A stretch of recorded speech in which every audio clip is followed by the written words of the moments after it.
Good afternoon everyone. इस open session में आप सभी का स्वागत है। उन सभी छात्रों का भी जो मुख्य परीक्षा दे चुके हैं और उन छात्रों का भी जो आगे एग्ज़ाम का प्लान कर रहे हैं या एग्ज़ाम देने जा रहे हैं, है ना। सबसे पहले तो उन छात्रों को बहुत सारी शुभकामनाएं कि जो मेंस का एग्ज़ाम दे चुके हैं और पूरी संस्था की तरफ से बेस्ट विशेष समझिए आप। रिज़ल्ट आपका बहुत अच्छा हो। आपने जो एफर्ट लगाना था आपने लगा दिया है। ये जो हमारा सेशन है ये जो मेंस का पेपर हुआ है उसमें जीएस पेपर 1 का सेशन है हमारा ये, और इसमें हम अभी जो बात करने जा रहे हैं आपसे हिस्ट्री के ऊपर बात करने जा रहे हैं हम। जो छात्र एग्ज़ाम में अपीयर हो रहे होते हैं उनके सामने बड़ा डिफरेंट चैलेंज होता है। उन्हें एक साथ बहुत सारे विषयों को कवर करना होता है, टाइम का मैनेजमेंट करना होता है, ठीक है, और जो स्पॉट पे एग्जामिनेशन हॉल में जो प्रेशर होता है उसे हैंडल करना होता है ना। तो वो एक अलग सिचुएशन होता है और उसका अनुभव है हमें, ठीक है। बट हम जब ये सेशन रखते हैं ये थोड़ा एक अलग सिचुएशन में होता है। एग्ज़ाम के एक लंबे अंतराल के बाद हम रख रहे हैं, एक अंतराल के बाद, गैप के बाद हम रख रहे हैं। दूसरी बात होता है कि जैसे कोई भी एक्सपर्ट, जैसे मान लीजिए मैं हिस्ट्री करा रहा हूँ, पिछले 17 वर्षों से मैं हिस्ट्री पे ही काम कर रहा हूँ, है ना। तो ये थोड़ा एक अलग सिचुएशन होता है। मेरा प्रोफेशन ही है हिस्ट्री से जुड़े हुए मुद्दों पे, जो खास करके यूपीएससी से कंसर्न टॉपिक है उस पर बात करना। तो जो भी एग्जामिनी रहा है पूरी तरह से इससे चीज़ों को कंपेयर तो नहीं करेगा अपने आप को, लेकिन मेरा मानना है, ठीक है, कि आप भी बहुत कुछ इससे देख सकते हैं, सीख सकते हैं, आप लर्न कर सकते हैं, है ना। नंबर 1। बट जो स्टूडेंट्स तैयारी की शुरुआत कर रहा है या जो मेंस तैयार कर चुका है और अगली बार एग्ज़ाम देने जा रहा है उसके लिए तो बहुत उपयोगी सेशन है, या आगे जब भी वो मेंस देगा उसके लिए बहुत उपयोगी सेशन है, ठीक है। क्योंकि यहाँ हम देखने जा रहे हैं कि जो प्रश्न पूछे गए हैं उसको कैसे सॉल्व किया जाए, नंबर 1, ठीक है। सॉल्व करने में क्या क्या ध्यान रखना चाहिए, किस तरह से प्लान करना चाहिए, है ना। इन सब जो बेसिक आइडियाज़ हैं हिस्ट्री को लेकर उसके ऊपर हम बात करने जा रहे हैं आपसे। हम शुरू में ही आपको एक बात और हम बता दें हम कि जो सब्जेक्टिव कोई भी एनालिसिस होता है किसी भी पेपर का, तो जो सब्जेक्टिव एनालिसिस होता है तो वो सब्जेक्टिव ही होता है। वो सबसे इंपॉर्टेंट होता है कि क्वेश्चन की जो मुख्य मांग है उसके अकॉर्डिंग हम कितना प्रेजेंट कर पाएँ। इंट्रोडक्शन में बहुत सारे वेरिएशंस हो सकते हैं, कंक्लूजन में बहुत सारे वेरिएशंस हो सकते हैं, इवन मुख्य मांग में भी हो सकता है कि 12, 15, 20 बिंदु हों, बट समय इतना कम होता है कि हम कोई 2 बिंदु, 4 बिंदु, 5 बिंदु भी वहाँ लिख पाएँ हम। तो जो मैं डिस्कस करने जा रहा हूँ उसमें एक वेरिएशंस आपको दिखेगा, लेकिन मुख्य मांग में कोई बड़ा वेरिएशंस नहीं आएगा, क्योंकि जो क्वेश्चन कह रहा है उसके अकॉर्डिंग ही मैं भी आपसे बात करने जा रहा हूँ, ठीक है। तो हम एक बार बातचीत की शुरुआत करते हैं आपसे हम, है ना। और मेंस 2022 में जो हमारा पेपर आया है ना, सबसे पहले एक बार हम सभी प्रश्नों को डिस्कस कर लेते हैं आपसे हम, और डिस्कस करने के बाद फिर कुछ थोड़े बहुत जो सजेशन होंगे, कुछ साथ साथ भी आपको मैं सजेशन देता चलूँगा, है ना। आप सब देखेंगे स्क्रीन पे जो पहला सवाल पूछा गया, इसमें स्पष्ट करें कि मध्यकालीन भारतीय मंदिरों की मूर्ति कला, हाँ ठीक है, मध्यकालीन भारतीय मंदिरों की मूर्ति कला उस दौर के सामाजिक जीवन का प्रतिनिधित्व करती हैं, ठीक है। मध्यकालीन भारतीय मंदिरों, ठीक है। क्वेश्चन क्या कह रहा है कि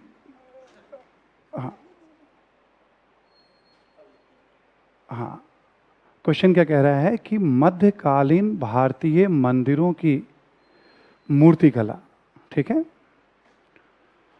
उस दौर के सामाजिक जीवन का प्रतिनिधित्व करती हैं, है ना। और लिखना है हमें 150 शब्दों में, ठीक है। तो जैसा जीएस का जो निर्देश होता है उसमें ये साफ साफ मेंशन होता है जीएस का निर्देश में कि एक सामान्य समझ रखने वाला व्यक्ति ऐसे प्रश्नों पे राइटिंग कर सकता है। करेक्ट। क्वेश्चन के जो दो कीवर्ड्स है उसको पकड़ें एक बार हम। पहला कह रहा है इसमें मध्यकालीन भारतीय मंदिरों की मूर्ति कला, है ना। मध्यकालीन साफ साफ लिखा हुआ भारतीय मंदिरों, ये भी क्लियर किया गया है, और मूर्ति कला। तो एक तो हमें इसकी रेखा खींचनी है कि मध्यकाल कहां से कहां तक लें और किन शासकों के काल में और किस प्रकार के मंदिर और मूर्तियां बनाई गई हैं, नंबर एक। ठीक है। दूसरा क्या कह रहा है, सामाजिक जीवन का प्रतिनिधित्व करती हैं। कह रहा है ये जो मूर्ति कला है वो सामाजिक जीवन का प्रतिनिधित्व करती हैं। कोई भी स्टूडेंट जो राइटिंग करने जा रहा है उसे सामाजिक जीवन के बारे में मोटे तौर पे एक आइडिया होता है। जैसे हम सामाजिक जीवन की बात करें तो सामाजिक जीवन के बाहर तो कुछ भी नहीं है। समाज के विभिन्न वर्गों के बारे में, महिलाओं के बारे में, भाषा साहित्य के बारे में, खान पान, पहनावा, आवासीय संरचना, हम सामाजिक जीवन की बात करें, हम जो धार्मिक विश्वास हैं, जो पूजा पाठ की पद्धति होती है, जो अंतिम संस्कार के तरीके होते हैं, जो विभिन्न प्रकार के संस्कार होते हैं, जो आर्थिक गतिविधियां हैं, जो राजनीतिक गतिविधियां, समाज के बाहर कुछ भी नहीं जाता है। अब क्वेश्चन सीधा कह रहा है कि भाई मूर्ति कला सामाजिक जीवन को कैसे रिफ्लेक्ट करती है। स्ट्रेट सवाल है, कह रहा है बस इसको समझा देना है।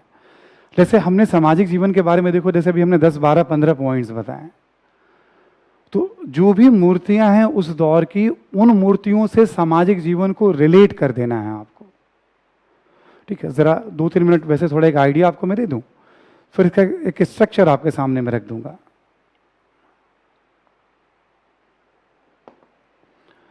अब बात आ रही है मध्यकाल की, है ना।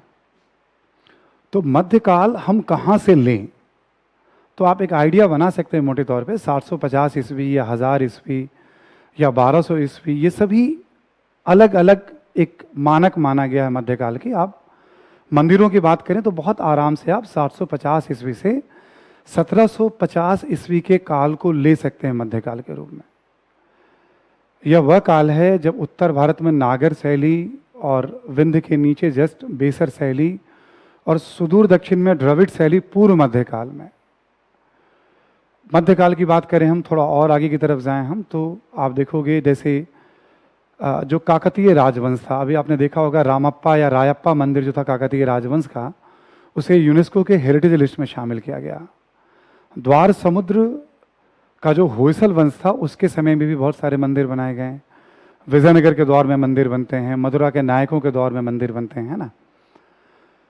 मतलब कोई भी स्टूडेंट जो बिगनर्स भी जो सीखना चाह रहा है उसके लिए कि मध्यकाल मतलब किस अवधि को लें, किस काल में बने मंदिरों की बात करें हम, और उन मंदिरों के आधार पर, ठीक है, उन मंदिरों के आधार पर हम किस प्रकार सामाजिक जीवन को हम रिलेट करें। ये थोड़ा प्रश्न को मैं समझा रहा था, है ना। अब इसी के अकॉर्डिंग यदि मैं स्ट्रक्चर बनाऊं आपको मैं, है ना, इसी के अकॉर्डिंग मैं स्ट्रक्चर बनाऊं आपको मैं अब, ठीक है। तो स्ट्रक्चर कुछ ऐसा बनेगा, जैसे मान लीजिए आप आंसर लिखते हैं तो ऑब्वियस है क्वेश्चन नंबर 1 की बात करें, आप उसमें परिचय तो देंगे ही देंगे आप। हालांकि परिचय क्वेश्चन पे डिपेंड करता है, और परिचय 150 शब्दों में और 250 शब्दों में थोड़ा वैरी कर सकता है, क्योंकि 250 शब्दों में लिखने का स्पेस आपके पास ज़्यादा होता है। फिर भी आप 3-4 तरीके होते हैं हिस्ट्री में क्वेश्चन को स्टार्ट करने के। जैसे एक तरीका होता है कि आप चीज़ों को थोड़ा पीछे से उठाएं आप। जैसे मध्यकालीन मूर्तिकला की बात की जा रही है एग्जाम्पल के तौर पे, तो हम ऐसा कह सकते हैं कि भारत में मूर्तिकला की एक लंबी परंपरा रही है, एक दीर्घकालीन परंपरा रही है, एक समृद्ध परंपरा रही है, कोई भी एक वर्ड यूज कर सकते हैं। हमने क्या किया, जस्ट पीछे से हिस्ट्री को ऐसे पिक करना शुरू किया। एक चूंकि मूर्तिकला कला का हिस्सा है, तो एक जो टॉपिक होता है उसके ऊपर सीधे आप इंट्रोडक्शन दे सकते हैं। आप कह सकते हैं कला व मूर्तिकला, ठीक है, सामाजिक सांस्कृतिक गतिविधियों को जानने का एक महत्वपूर्ण जरिया होता है, स्रोत होता है ना। आप इस तरह से भी एक शुरुआत कर सकते हैं। आप एक तरीका ये हो सकता है शुरुआत करने का, कह रहा है मध्यकालीन भारतीय मूर्ति कला। तो आप स्टार्ट करते हुए कि भाई मूर्ति कला की एक लंबी परंपरा रही है, और प्रश्न के संदर्भ में देखें तो मध्यकालीन मूर्ति कला के परिप्रेक्ष्य में जिन राजवंशों कालखंडों का योगदान रहा है उनमें प्रमुख हैं, और आप चाहे तो थोड़ा बता सकते हो इसमें, आप सोलंकी हैं, चंदेल हैं, ठीक है, या एरिया आप मेंशन कर सकते हो, राष्ट्रकूट हैं, और पल्लव, चोल। पल्लव का शासन भी चूंकि 800 और उससे आगे जा रहा है ना, 903 ईस्वी के आसपास तक पल्लवों का शासन था, है ना। चोलों की बात कर सकते हैं इसमें हम, और जैसा हमने बताया फिर द्वार समुद्र के होयसल, वारंगल के काकतीय, विजयनगर मदुरा के नायक। तो आप संक्षेप में थोड़ा लंबा परिचय भी दे सकते हो। तीसरे वाले परिचय में क्या होगा, आपने रास्ता बता दिया कि भाई देखो भाई मैं इस काल, इस अवधि से इस अवधि तक के और इन शासकों के मंदिरों की बात करने जा रहा हूं।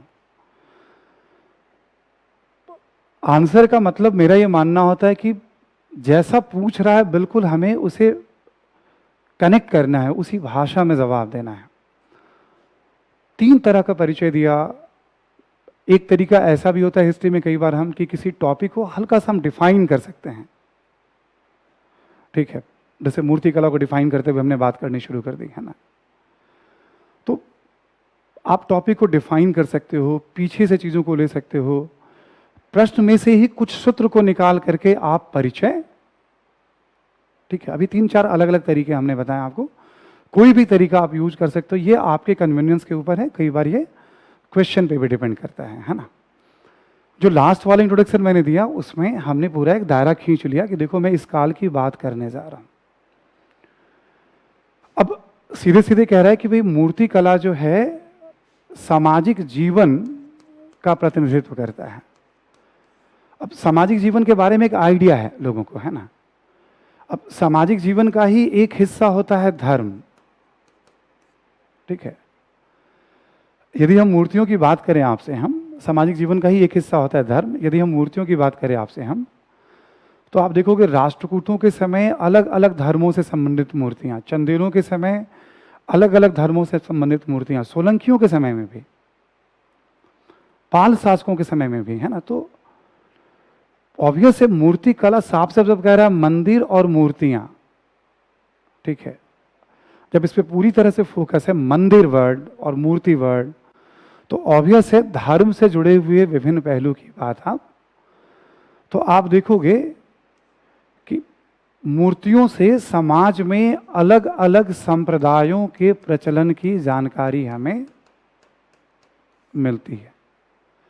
इससे हमें पता चलता है कि समाज में कौन कौन से धर्म प्रचलित थे। नंबर 1,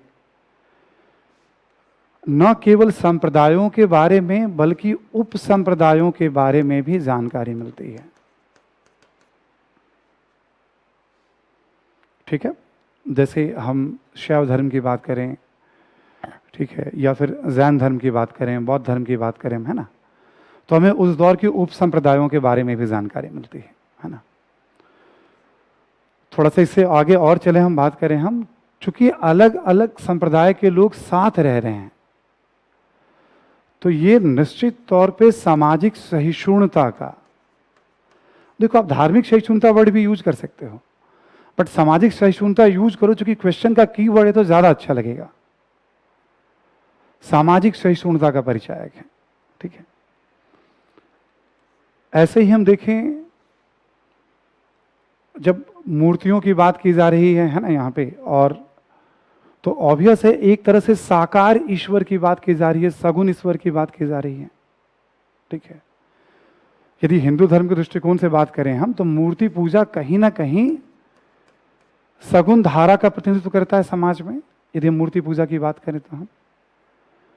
और इसमें भी देखोगे, हम दक्षिण भारत की बात करें खास करके हम, तो अलवार नयनार के माध्यम से या आगे आचार्यों की भी परंपरा रही है, उनके द्वारा भी भक्ति आंदोलन पर बल दिया गया। कई ऐसी मूर्तियां हैं खास करके मंदिर के बाहरी हिस्सों में जो काम जीवन को रिप्रेजेंट करती हैं, ठीक है, काम जीवन को रिप्रेजेंट करती हैं। तो एक तरफ वो तांत्रिक संप्रदाय की हमें जानकारी दे रहा है, तांत्रिक संप्रदाय में इसका बड़ा महत्व रहा है। और दूसरी तरफ हम बात करें हम इसकी हम, ठीक है, तो कहीं ना कहीं जो भारतीय समाज में हमेशा से आध्यात्मिकता और भौतिक जीवन के बीच एक समन्वय की बात की गई है, उसको भी रिप्रेजेंट करता है, क्योंकि मंदिर के बाहरी हिस्सों पे काम जीवन से जुड़ी हुई बातें हैं, न कि अंदरूनी हिस्सों पे, न कि अंदरूनी हिस्सों पे। तो यदि हम प्रेजेंट करना चाहें, देखो एग्जामिनेशन हॉल का प्रेशर अलग होता है, इसलिए शुरू में हमने कह दिया कि आपको प्लान करके एक बात बताई जा रही है ना, तो आप उसमें बहुत सारी बातों को देख सकते हो। बट जीएस में हमसे अपेक्षा होती है अपनी बात कहने की। इसमें कोई भी बात कहने के लिए आपको कोई स्पेशल किताब या हिस्ट्री की किताब की जरूरत नहीं है। आपने केवल मंदिरों को देखा भी है ना, गूगल वगैरह भी कभी कर लिया है, सामान्य किसी भी किताब से आपने पढ़ लिया एनसीईआरटी के लेवल पे, तब भी आप ये बात कह सकते हैं। बस आपको समझ हो किस काल की बात करनी है, कौन सी मूर्तियां हैं और उन मूर्तियों का समाज से क्या संबंध है, इस बात की बात हो तो बहुत आसानी से आप इन सब बातों को कह सकते हैं। बट ये एक हिस्सा है समाज का। ऐसे ही चूंकि मूर्ति कला है तो ऑब्वियस है समाज में कला का अपना एक महत्व होता है। समाज में कला का अपना एक महत्व होता है, क्योंकि बड़े पैमाने पे तक्षण कार्य किए गए हैं इस दौर के में। तो जो मूर्ति कला की जो बारीकियां हैं इस समय आप देखोगे, प्रतिमाओं का भी निर्माण और दीवारों के साथ, गोपुरम के साथ, विमान के साथ उत्कीर्ण मूर्तियां भी हैं ना, तो निश्चित तौर पे मूर्ति कला एक बहुत ही उत्कृष्ट अवस्था में आप कह सकते हैं इस समय। मूर्तियों से कला के और पक्षों की भी जानकारी मिलती है, जैसे एग्जाम्पल के तौर पे नटराज की मूर्तियां मिलेंगी आपको, ठीक है, और वो कहीं ना कहीं नृत्य को रिप्रेजेंट कर रहे हैं। नटराज की मूर्तियों की बात करें हम तो कहीं ना कहीं वो नृत्य को रिप्रेजेंट कर रहे हैं। ऐसे ही कला के साथ साथ कुछ अन्य पहलू की बात करें हम मूर्तियों को देखकर, बहुत सारी मूर्तियां जो है पंचायतन शैली में बनी हुई है, जैसे एक मुख्य देवता होते हैं, 4 सहयोगी देवता होते हैं, यानी कि एक सामाजिक अनुक्रम दिखेगा। उसके आधार पर माना जाता है कि वो सामंती व्यवस्था को रिफ्लेक्ट करते हैं, वो समाज में विभाजन को रिफ्लेक्ट करते हैं। हिंदू धर्म से संबंधित बड़ी संख्या में मूर्तियां बताती हैं कि समाज में ब्राह्मणों का अच्छा खासा प्रभाव था। ये ब्राह्मण धर्म के पुनरुत्थान के काल के तौर पर भी देखा जाता है। तो समाज में ब्राह्मण वर्ण के प्रभाव को भी आप इससे जोड़ सकते हैं जब हम बात करें हम, है ना। इसी में आप देखेंगे, आप बहुत सारी जो मूर्तियां बनती हैं वो अलग अलग मुद्राओं में बनती हैं। जैसे मान लो कोई बुद्ध की मूर्ति है या जैन तीर्थंकर की मूर्ति है, मान लो कायोत्सर्ग मुद्रा में है ना, तो निश्चित तौर पे समाज में उससे हमें योग, ध्यान, इन सब के बारे में भी आप देखोगे मूर्तियों में ना बहुत सारे प्रकृति के तत्वों को भी समाहित किया गया है। जैसे पशुओं को, पेड़ पौधों को, बहुत सारी ऐसी चीजें होंगी, यानी वो कहीं ना कहीं प्रकृति पूजक समाज का भी एक रिफ्लेक्शन है। देखो 150 शब्द में हमने शुरू में कहा कि ऑन द स्पॉट कोई स्टूडेंट यदि 4, 5, 6 पॉइंट्स भी बता देता है तो बहुत अच्छी स्थिति में रहता है एग्जामिनेशन हॉल के कॉन्टेक्स्ट में। लेकिन अब तो वो बात हो चुकी है, फ्यूचर में कभी भी इसमें बताने के लिए बहुत कुछ है। जैसे राजाओं की मूर्तियां बन रही हैं, उसको भी एक बिंदु हम बना सकते हैं, ठीक है। तो बहुत सारे बिंदु हैं। तो फ्यूचर में कभी भी किसी चीज को कहा जाए कि भाई कला का ये हिस्सा समाज का प्रतिबिंब करता है, समाज को प्रतिध्वनित करता है, प्रतिबिंबित करता है, तो आप पहले स्ट्रक्चर बनाना, प्लान बनाना सीखिए आप। और इसको लिखने के लिए, बताने के लिए मैं श्योर हूं किसी भी स्टूडेंट की बेसिक तैयारी होगी तो उसे इतनी भी कठिनाई नहीं होने जा रही है यदि उसकी बेसिक तैयारी है और प्रश्नों को समझने की क्षमता है, ठीक है। तो ये पहला सवाल था आपका जिसके बारे में मैंने आपको आइडिया दिया है ना। वापस चलते हैं फिर एक बार हम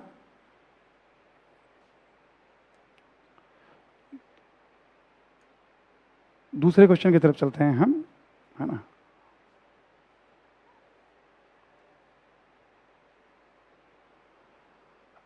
जो दूसरा क्वेश्चन है हमारा, ये कह रहा है कि अधिकांश भारतीय सिपाहियों वाली ईस्ट इंडिया कंपनी की सेना, अधिकांश भारतीय सिपाहियों वाली ईस्ट इंडिया कंपनी की सेना, ठीक है,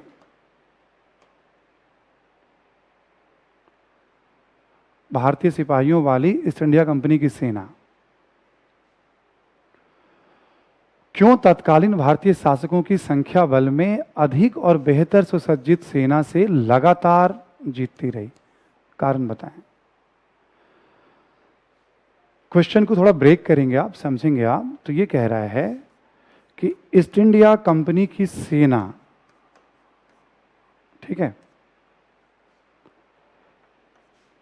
भारतीय राज्यों की सेना से क्यों जीतती रही? कारण बताएं।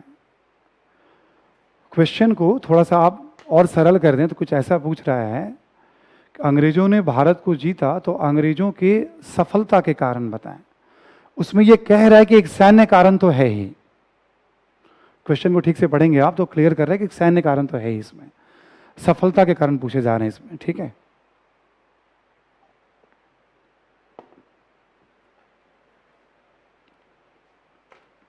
थोड़ा 2 मिनट टॉपिक के ऊपर बात कर लेते हैं हम लोग, और बात करने के बाद फिर एक बार आपसे क्या स्ट्रक्चर आप बनाएं, इसका कैसे बनाएं, उसके ऊपर बात करेंगे आपसे, ठीक है।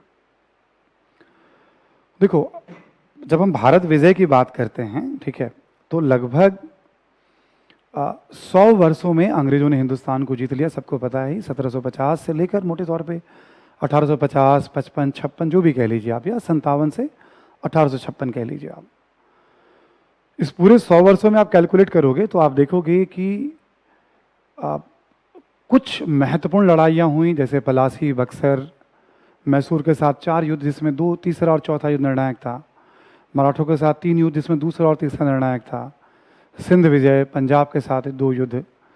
यानी कुल मिलाकर इन सभी युद्धों को एक बार आप ऐसे ब्रीफ करोगे, देखोगे आप, तो लगभग 10 महत्वपूर्ण युद्ध हुए हैं अंग्रेजों में और भारतीय राज्यों में इस पूरे 100 वर्षों में।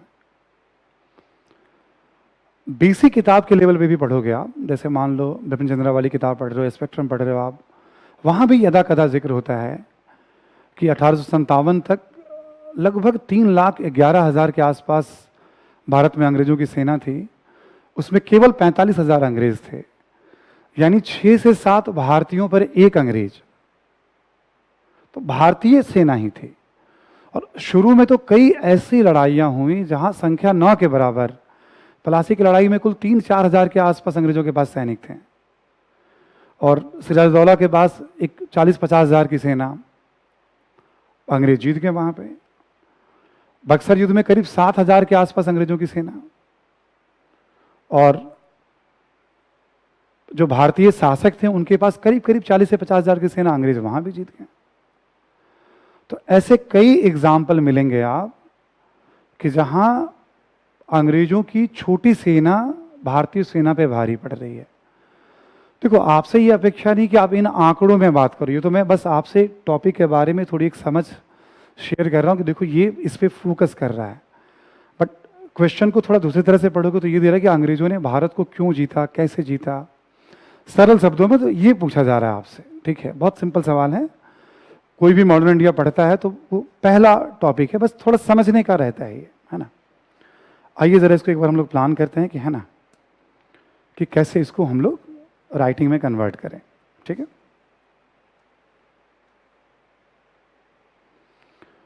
अब पूछ रहा है अंग्रेजों के सफलता के कारण, ठीक है। तो अंग्रेजों के सफलता के कारण में ये कह रहा है कि भाई सैनिक कारण तो है ही, सीधे सीधे कह रहा है कारण बताएं। तो जैसा कि नियम है ना, मतलब हम लोग लगातार इस बात को हम लोग बात कर रहे हैं कि परिचय फिर आपको देना पड़ेगा, फिर आप दे दीजिएगा आप, ठीक है। कि कई तरह से परिचय दे सकते हैं कि भाई टॉपिक है ब्रिटिश विस्तार, अंग्रेजों का भारत में साम्राज्यवादी अभियान, तो एक इंट्रोडक्शन उसके ऊपर हो सकता है, ठीक है। एक है युद्ध और सफलता, आप बता सकते हो कि भाई भारत विस्तार की जो प्रक्रिया लगभग भारत में अंग्रेजों के साम्राज्य विस्तार की प्रक्रिया लगभग 100 वर्षों की रही है और इसमें, ठीक है, कई महत्वपूर्ण लड़ाइयाँ या थोड़ा बहुत आइडिया हो तो लगभग 10 महत्वपूर्ण लड़ाइयाँ या युद्ध अंग्रेजों के द्वारा लड़े गए। और इन युद्धों में अंग्रेजों की सफलता के लिए निम्नलिखित कारक उत्तरदायी थे। सीधे क्वेश्चन पे ही बात, थोड़ा भी टाइम इधर उधर हमें नहीं ले जाना है। सैनिक कारण ऑब्वियस है, जो जीतता है संख्या में कम होने के बावजूद भी कुछ तो सैनिकों में खास बात है, ठीक है। तो एक तो बहुत खास बात हमेशा आप देखोगे, जैसे उन्नत हथियार हैं उनके भारतीयों की तुलना में, हल्के तोप हैं, बंदूक हैं, ठीक है। नौसेना काफ़ी बेहतर है। आप देख सकते हो कर्नाटक युद्ध में फ्रांसीसियों को हराया, या पलासी की लड़ाई से पहले कलकत्ता पर अंग्रेजों ने कब्जा किया, उसमें भी नौसेना, या हैदर से जब लड़ाई हो रही थी तो अंग्रेजों ने उसकी नौसेना को पूरा नष्ट कर दिया था। दूसरा युद्ध बराबरी पे समाप्त हो गया था, लेकिन नौसेना को नष्ट कर दिया था ताकि फ्यूचर में वो चुनौती ना दे पाए, ठीक है। आप देखोगे सिंध और तमाम क्षेत्रों को जो जीतने की बात हुई थी, सिंध का समुद्री इलाका था, है ना। वेलेस्ली के काल तक आते आते अंग्रेजों ने तमाम तटवर्ती इलाकों पे अपनी नियंत्रण बना ली थी। तमाम तटवर्ती इलाकों पर अंग्रेजों ने नियंत्रण बना ली थी ताकि नौसैनिक रूप से उन्हें कोई भी कमजोर ना कर पाए। कभी कोई जरूरत होती थी तो ब्रिटिश नौसेना भी मदद के लिए आ सकती थी, आती थी, है ना, कोई रोकने वाला नहीं उन्हें, है ना। तो नौसेना एक बड़ी भूमिका, कभी सहयोगी भूमिका, कभी मुख्य भूमिका अदा कर रही है ना। एक और बड़ा अंतर क्या था कि जो भारतीय सैनिक थे कंपनी की सेना में, या जो कंपनी की सेना थी उसमें भारतीय सैनिकों का जो प्रशिक्षण होता था और सैनिकों का जो समर्पण होता था, जो निष्ठा होती थी, वो भी तुलनात्मक रूप से बेहतर होती थी। क्योंकि एक तो आधुनिक तरीके से प्रशिक्षण होता था, उसमें कोऑर्डिनेशन बेहतर होता था, और कंपनी या राज के प्रति पूरा समर्पण होता था। कंपनी या राज के प्रति उनका पूरा समर्पण, ठीक है। इधर क्या होता था, भारतीय राज्यों में सेना जो सैनिक ढांचा होता था, आप देखोगे जैसे मान लो सिराजुद्दौला की ही सेना है तो उसमें पता चला कोई कमान कुछ मीर जाफर के पास है, पेशेवर सेना कम होते हैं, अधिकारियों को दायित्व सौंपे जाते थे सेना को लेकर आने की, तो सेना की लॉयल्टी अधिकारियों के प्रति होती थी, न कि पूरी तरह से राज्य के प्रति होती थी, है ना। तो ये सब भी फैक्टर होता था। तो प्रशिक्षण, समर्पण का भी एक फैक्टर था। आप देखोगे नियमित वेतन और अच्छा वेतन, ये भी एक बड़ा इशू था। नियमित वेतन और अच्छा वेतन ये भी दिया जा रहा है सैनिकों को, है ना। तो आप कह सकते हो कि कोई दो राय नहीं कि संख्या में कम होने के बावजूद, ठीक है, अंग्रेजों की जो सेना थी वो काफी कुशल और प्रभावी रही, जिसका प्रभाव युद्धों में दिखा। बट सफलता का केवल एकमात्र यही कारण नहीं है। पूछ रहा है कि भाई कंपनी क्यों भारतीय राज्यों पे सफल होती चली गई, कंपनी की सेना। तो आप कई और हिस्सों में बता सकते हो, जैसे राजनीतिक एकता की कमी, राष्ट्रीय चेतना का अभाव, उत्तराधिकार का युद्ध, परस्पर फूट, कई बार आर्थिक आधार का भी कमजोर होना, कई तरह से आप बता सकते हो। एक तरीका ये हो सकता है बताने का, और आप जीएस में राइटिंग कर रहे हो तो मेरा तो सुझाव होगा कि एक तरीका इस तरह से भी आप देखिए इस क्वेश्चन को, आप थोड़ा 1 बाय 1, जैसे हम बंगाल विजय की बात करें, हम तो हमने ये बता दिया, फिर हम बताएं कि भाई सैन्य कुशलता के साथ साथ कुछ अन्य कारक भी थे जिन्होंने ब्रिटिश सेना की सफलता में योगदान दिया। जैसे बंगाल विजय में हम देखें, पलासी की लड़ाई में षड्यंत्र, कूटनीति, लालच की बड़ी भूमिका रही, ठीक है। तो आप इसको पॉइंट्स भी बना दे सकते हो कि हमें राजनीतिक एकता की कमी, राष्ट्रीय चेतना का अभाव, उत्तराधिकार की समस्या, आप ऐसे चाहो तो पॉइंट बना दो, या फिर आप 1 बाय 1 ऐसे बात कर दोगे तो मुझे लग रहा है ज्यादा अच्छा होगा। एक सामान्य अध्ययन का अप्रोच थोड़ा सामान्य हो तो ठीक रहता है, कहीं से भी उसे टेक्निकल नहीं बनाना। मैं जितनी बात बता रहा हूं इसमें किसी भी बात के लिए कोई स्पेशल किताब पढ़ने की जरूरत नहीं, जो बेसिक किताब आपने पढ़ा हो या कोई एक नोट्स पढ़ा हो आपने, आप उसे हैंडल कर लोगे। मान लो हम मैसूर युद्ध की बात करें, हम आप सबको आइडिया होगा कि भाई देखो, जब जब मैसूर युद्ध हुआ तो उसमें अंग्रेज और मैसूर ही नहीं बल्कि मराठों और निजाम की भी भूमिका थी। तो अंग्रेजों ने क्या चला के देखा वहां, पहला दोनों युद्ध बराबरी पे समाप्त हुआ था, आपको ध्यान होगा, पहला और दूसरा मैसूर युद्ध। तो अंग्रेजों ने इस बात को समझ लिया कि थल पे लड़ना है तो इन्हें तोड़ना होगा।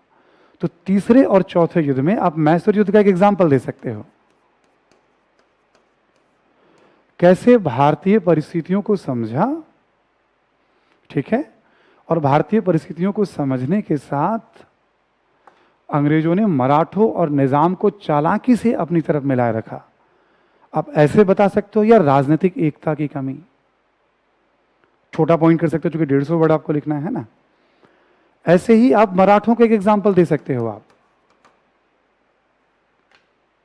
यहां देखोगे राजनीतिक एकता की कमी के साथ साथ मराठों की जो आपसी लड़ाई थी, आपने देखा होगा कैसे होलकर सिंधिया की लड़ाई थी, तो पेशवा खुद पहुंच गए मराठों के पास, है ना। एक्सप्लेन करने का मौका नहीं मिलेगा आपको, एग्जामिनर को सब पता है।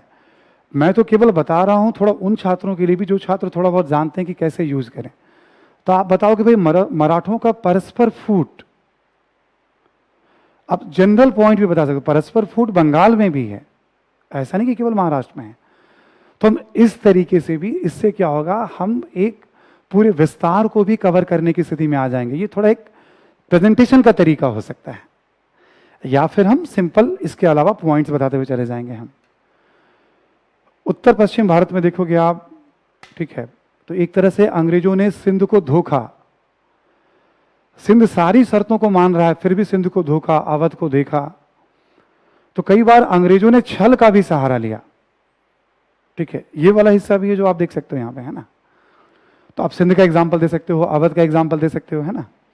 ऐसे ही आप पंजाब विजय की बात करना चाहो, अलग से एक एग्जाम्पल देना चाहो, तो आप बता सकते हो कि अंग्रेजों ने वहां कितना धैर्य रखा। 75,000 के आसपास रंजीत सिंह की आर्मी थी, अंग्रेज जीतना चाहते थे। 45,000 के आसपास पेशेवर आर्मी थी रंजीत सिंह के पास, ट्रेंड, अंग्रेजों को पता था। बट अंग्रेजों को भारतीय परिस्थितियों की भी समझ थी, अंग्रेजों ने धैर्य रखा। फिर एक बार जब वहां उत्तराधिकार का संघर्ष शुरू हुआ, वहां के अधिकारी आपस में लड़ने लगे, तो अंग्रेजों ने फायदा उठाया, प्रधानमंत्री, सेनापति वगैरह को अपनी तरफ मिलाया और पंजाब पर कब्जा। तो दो तरीका, ये तो ऐसे ही चलने दीजिएगा आप सैनिक कारण को, मतलब आपके पास और भी कोई कारण तो आप बता सकते हैं कारण वैसे तो काफी है इतना, और इसको आप बता सकते हो। एक मॉडल ये हो गया, और दूसरा तरीका हो सकता है राजनीतिक एकता की कमी, राष्ट्रीय चेतना का अभाव, उत्तराधिकार का युद्ध, अधिकारियों की महत्वाकांक्षा, भ्रष्टाचार, षड्यंत्र, मतलब आप पॉइंट्स बता करके भी और इसमें एक एग्जाम्पल लगा सकते हो। आपके ऊपर है आप कैसे प्रेजेंट करते हो, ठीक है, बट आप यहां से गियर चेंज कर सकते हो, है ना। तो ये दूसरा क्वेश्चन था आपका। चलिए वापस आते हैं फिर हम।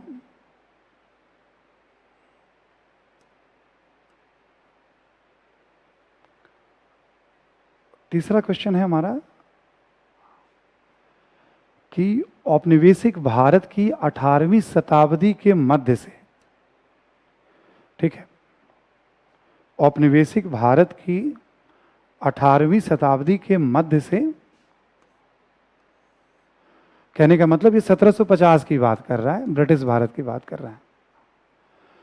क्यों अकाल पड़ने में अचानक वृद्धि देखने को मिलती है? 1750 के बाद अकाल की आवृत्ति क्यों बढ़ जाती है, फ्रीक्वेंसी क्यों बढ़ जाती है, अकाल की आवृत्ति क्यों बढ़ जाती है, बारंबारता क्यों बढ़ जाती है, फ्रीक्वेंसी क्यों बढ़ जाती है? सीधे कह रहा है कारण बताएं। ऐसे समझ लो, ये कह रहा है ब्रिटिश काल में अकालों की आवृत्ति के वृद्धि के कारण को बताएं। पूछने का थोड़ा यूपीएससी का अपना तरीका होता है, ठीक है।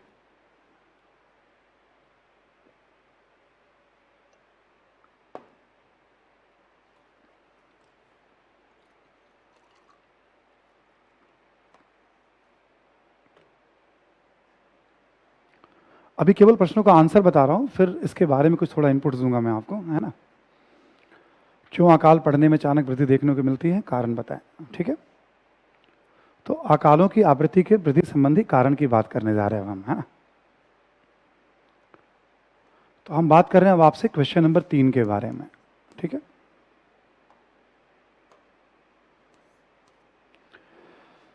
फिर आप एक परिचय दे सकते हैं। जैसा हमने बताया कि परिचय महज एक स्टार्ट होता है, वो आंसर नहीं होता है। और 150 शब्दों के प्रश्न में ना आप 60-70 शब्द यदि परिचय पे ही खत्म कर दोगे ना, आप तो लिखोगे क्या फिर आप, ठीक है। छोटा रखना है, प्रश्नों पे भी डिपेंड करेगा। कभी कभी हो सकता है आपको एक थोड़ा और बृहद परिचय की जरूरत पड़ जाए। एग्जाम्पल के तौर पर जैसे अकाल पे पूछा जा रहा है ब्रिटिश काल में, ठीक है। तो एक तरीका ये हो सकता है कि भाई भारत में प्राकृतिक कारणों से, ठीक है, अकाल के जो साक्ष्य हैं हमें प्राचीन और मध्य काल में भी देखने को मिलते हैं। हमने ऐसे सीधे स्टार्ट ही करना शुरू, आंसर पे ही आ गए हम सीधे, है ना। एक तरीका ये हो सकता है कि थोड़ा अकाल के बारे में बता दें हम, बेहतर होगा बता दें। अकाल क्या होता है, एक्सट्रीम स्कार्सिटी ऑफ फूड होता है ना। आप कह सकते हैं कि भाई खाद्यान्न का चरम अभाव, खाद्यान्न का परम अभाव, ठीक है, उसको हम अकाल कहते हैं, है ना। हम कह सकते हैं अकाल से आशय है खाद्यान्न का चरम अभाव या परम अभाव, ठीक है, एक हम इस तरह से दे सकते हैं। और भारतीय इतिहास में हमें अकाल के अलग अलग दौर में साक्ष्य मिलते हैं। और यह सच है कि ब्रिटिश काल में इसकी आवृत्ति में वृद्धि दिखाई पड़ती है और इसके लिए निम्नलिखित कारक उत्तरदायी हैं। आप ऐसे करके भी स्टार्ट कर सकते हो। मैं क्वेश्चन को कहीं छोड़ नहीं रहा हूं, इंट्रोडक्शन के साथ ही क्वेश्चन को लेके चल रहा हूं मैं। एक होता ना कि नहीं हमने कुछ और कहा फिर बात कहने के शुरू करी, नहीं, जो क्वेश्चन है वो जहन में बैठाइए, उसी पे आपको अपनी पहली बात कहनी है। अकाल के बारे में एक बेसिक समझ आप बना लीजिए। दो तरह की परिस्थितियां होती हैं। एक होता है एब्सोल्यूट, जहां खाद्यान्न उपलब्ध ही नहीं है। तो अंग्रेजों की नीतियों के कारण भारत में उत्पादकता में नकारात्मक विकास दर देखा गया, नेगेटिव। आप ये समझ लो, एक तरफ आबादी बढ़ रही है और 1900 से 1940 के बीच में 14% उत्पादन नीचे चला गया। एक तरफ कृषि पर जनसंख्या का बोझ बढ़ रहा है, आबादी बढ़ रही है और उत्पादन नीचे जा रहा है। तो उत्पादन का कम होना, बहुत कम होना, कम होना ही नहीं, ठीक है, आप देखोगे वहां पर। और एक होता है सापेक्ष अभाव, चीजें उपलब्ध हैं लेकिन हमारी क्रय क्षमता के बाहर है, हम उसे खरीद नहीं सकते हैं। तो ऐसे देखोगे तो अकाल एक प्राकृतिक घटना है और भारत या दुनिया के किसी भी देश में आप, ठीक है, बाढ़, सूखा या आगजनी या बीमारी, किसी भी कारण से आप, जब वो परिस्थितियां लंबी खिंच जाती हैं तो अकाल की स्थिति उत्पन्न हो जाती है। इस तरह से भी आप देख सकते हो इसको आप, ठीक है। लेकिन ब्रिटिश नीतियों के कारण दोनों तरह की परिस्थितियां उत्पन्न हुई। स्कार्सिटी ऑफ फूड की बात करें हम, एक बड़ी आबादी अभाव का जीवन जीती थी और जैसे प्राकृतिक आपदा आता था तो फिर वो, ठीक है, बड़ी संख्या में लोग मारे जाते थे और उत्पादकता लगातार नीचे जाती चलती चली गई और जनसंख्या का बोझ बढ़ता चला गया। दोनों परिस्थितियां दिखेंगी आपको, है ना। तो जस्ट थोड़ा एक आइडिया दे दिया आपको। आइए क्वेश्चन फ्रेम करते हैं। जैसे आपने बता दिया कि भाई कुछ भी अकाल से आशय खाद्यान्न वस्तुओं के चरम अभाव से है और, ठीक है, प्राकृतिक कारणों से इस तरह की परिस्थितियों का उत्पन्न होना एक स्वाभाविक बात है। लेकिन ब्रिटिश काल में प्राकृतिक कारणों के साथ साथ अन्य कारणों ने भी, ठीक है, अकाल की आवृत्ति को बढ़ाने में भूमिका निभाई, ठीक है। जैसे एक इंट्रोडक्शन हमने दे दिया 4 लाइन का कि भाई ये रहा 3-3.5 लाइन का, है ना। अब जो पॉइंट्स है, ये सब पॉइंट्स बहुत बेसिक पॉइंट्स है, किसी भी स्टूडेंट को आइडिया होगा, आप इसे एक्सप्लेन कर सकते हो, बता सकते हो, देख सकते हो। जैसे सबको पता है कि भाई भू राजस्व बहुत ज्यादा वसूले जाते थे। जमींदारी बंदोबस्त में तो पूछो ही मत, रैतवारी महलवारी में भी 50% से उपज का ज्यादा ले ही लिया जाता था, बहुत ज्यादा होता है। तो बचेगा क्या किसानों के पास? तो भाई वो हमेशा अभाव, ठीक है भाई, जब किसानों के पास बचता है तो वो जमा करके रखते थे। संकट के दौर में समाज या व्यक्ति परिस्थितियों को समझकर परिस्थितियों से लड़ने की तैयारी भी करता है। जब आप छोड़ोगे ही नहीं तो बचाएगा क्या वो? प्राकृतिक आपदा में भी आप राजस्व वसूल लोगे तो अभाव की एक श्रृंखला बन जाएगी। कई अंग्रेज विद्वानों का मानना है कि करोड़ों आबादी को 2 वक्त का भोजन नहीं मिलता था। ये 2 चीज बताने के लिए पर्याप्त है कि ब्रिटिश नीतियां कैसे उत्तरदायी थीं। ठीक है, आप इसी में देखोगे आप वाणिज्यिक फसलों की तरफ झुकाव और उसमें भी अखाद्य फसलों की तरफ झुकाव। उससे क्या होता है कि यदि अखाद्य फसल खराब हो गए, कम हुआ, ठीक है, खराब हो गए तो फिर एक बड़ी चुनौती हो जाती है किसानों के लिए, राजस्व अदा करना, खाने के लिए भोजन। ठीक है, तो वाणिज्यिकरण भी कहीं ना कहीं, चूंकि और उसमें भी उन फसलों की खेती जिसे बाजार में बेचा जा सके। किसान मोटे अनाज वगैरह की भी खेती कर लेता था। तो ऐसे कई कारण हैं जो किसानों को अभाव का जीवन जीने को बाध्य कर रहा है, अभिशप्त कर रहा है। और एक होता है कि भाई गिरावट क्यों? क्योंकि निवेश नहीं किया जा रहा है, ना तो सरकार के द्वारा, ना जमींदारों के द्वारा, और ना ही किसानों के पास इतना छोड़ा जा रहा है। निवेश यानी आधुनिकीकरण की बात करें हम, उन्नत बीज की बात करें हम, मिट्टी की गुणवत्ता की बात करें हम, खाद की बात करें हम, सिंचाई की उपेक्षा की गई। सिंचाई की उपेक्षा की गई है ना। तो ऐसे बहुत से कारण हैं। उद्योगों का जो पतन हुआ उससे भी कृषि पर दबाव बढ़ा, उद्योगों के पतन से भी, इस वाले बिंदु को भी ले सकते हैं। ठीक है, तो फाइनली आंसर को फिर एक बार कंक्लूड कर रहे हैं हम। एक परिचय आप दे दीजिएगा। अकालों की आवृत्ति में वृद्धि हुई, संभव है तो आप कुछ आंकड़ों को बता दीजिएगा यहां पे। मैं इसलिए कह रहा हूं संभव है क्योंकि यदि आप स्पेक्ट्रम या विपिन चंद्रा जैसी किताबों को पढ़ रहे हैं, जो ज़्यादातर छात्र पढ़ते हैं एनसीईआरटी को, उसमें अलग अलग अकालों का जिक्र है। जैसे द्वैत शासन के दौरान अकाल 69-70 में, एक 1782 में, 92 में मद्रास में अकाल आया था, 1830-33 में गुंटूर में अकाल आया था, 60-61 में दिल्ली आगरा के आसपास, 65-66 में उड़ीसा और आसपास के क्षेत्रों में, 76-78 में, 96-97 में, 1900-1901 में, 1943 में बंगाल का काल। तो आप बता सकते हो, जैसे ब्रिटिश काल में अकालों की आवृत्ति में निश्चित रूप से वृद्धि हुई, आप एक लाइन लिख सकते हो। आपको यदि ठीक से आंकड़े पता हो तो 20 से अधिक बड़े अकाल आए हैं ब्रिटिश काल में, चाहे वो कंपनी का काल हो या क्राउन काल हो।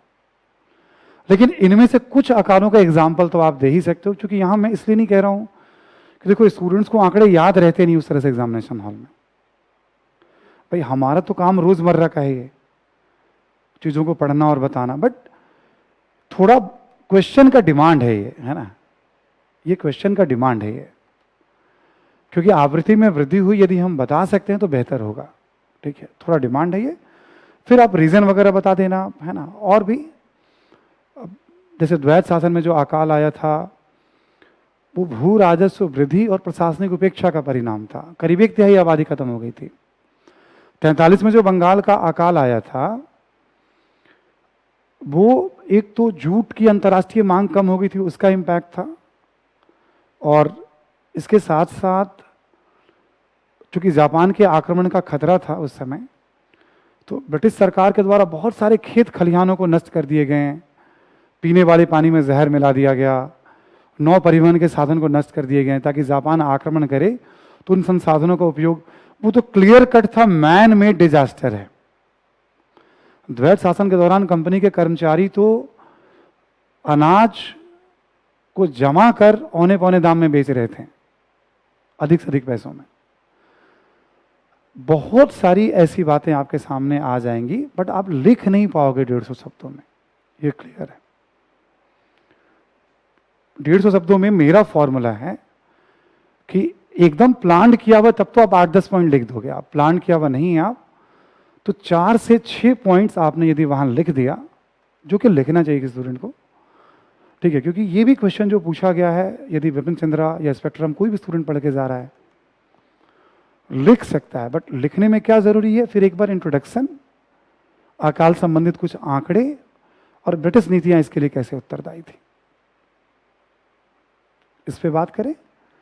और आंसर का एक हिस्सा निष्कर्ष भी होता है, जैसे आप यहां पे भी कंक्लूड करना चाहें इस प्रकार बताएंगे कि भाई अकालों की आवृत्ति के कारण, ठीक है, एक लंबे समय तक, ठीक है ना, एक बड़ी आबादी को, ठीक है, न केवल दयनीय जीवन बल्कि करोड़ों की संख्या में लोग मारे गए, ठीक है। आप इसके भी बहुत सारे आंकड़े हैं, 30 लाख से 40 लाख तो केवल बंगाल अकाल में मारे गए 43 में, एक जगह 1/3 आबादी चली गई।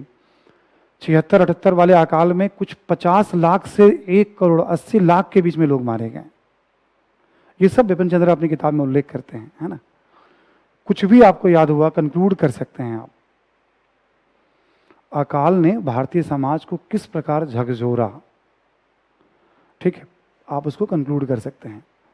तो ये हो गया आपका तीसरा सवाल। अब हम फिर एक बार आते हैं चौथे सवाल में, है ना।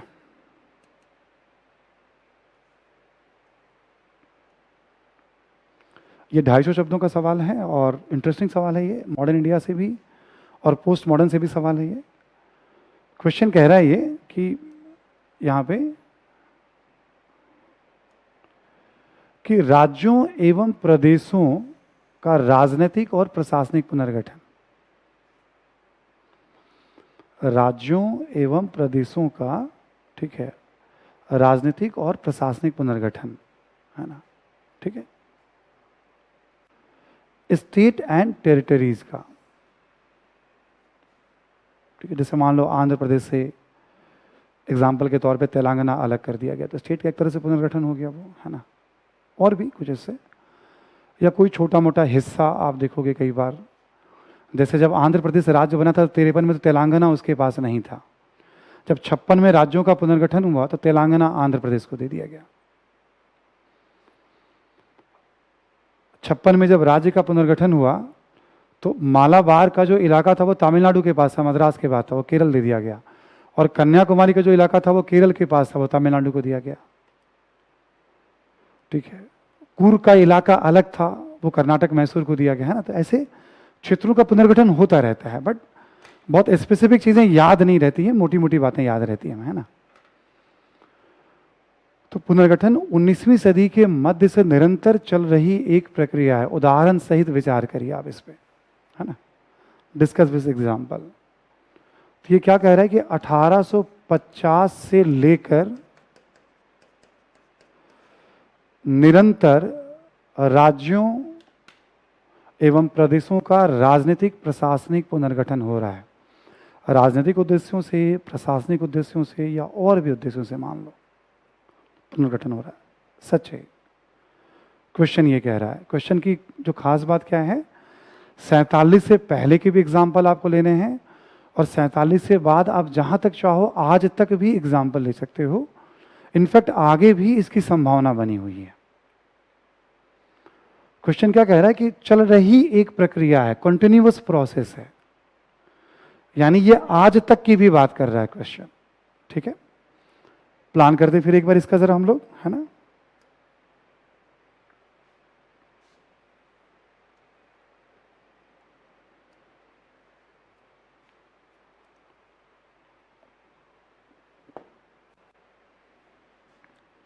आप एक परिचय दे सकते हैं बहुत आराम से इस पे भी, भाई आधुनिक काल में, आधुनिक राजनीति में लोकतांत्रिक तरीके से राज्यों एवं क्षेत्रों का पुनर्गठन, ठीक है, एक महत्वपूर्ण अभिलक्षण है, एक महत्वपूर्ण विशेषता आधुनिक राजनीति में। पहले क्या होता था, तलवार के दम पे ही पुनर्गठन होते हैं, जिसके पास जितनी मजबूत तलवार है वो रेखा उस तरह से खींच लेते थे लोग। बट आधुनिक राजनीति में कैसे गठन पुनर्गठन होता है? लोकतांत्रिक संस्थाओं के माध्यम से, निर्णय के माध्यम से, आंदोलन बनते हैं, दबाव बनते हैं, बहुत सारे फैक्टर काम करते हैं। तो आप एक तरह का परिचय दे सकते हो, है ना। स्टार्ट कर दिया हमने। और भारतीय राजनीति में 1850 से देखें तो इस पुनर्गठन को हम दो भागों में बांटकर देख सकते हैं, ठीक है। पहला हिस्सा 1947 से पूर्व और दूसरा हिस्सा 1947 के पश्चात, वर्तमान तक ले लिया हमने, 47 से पूर्व और 47 के पश्चात, ठीक है।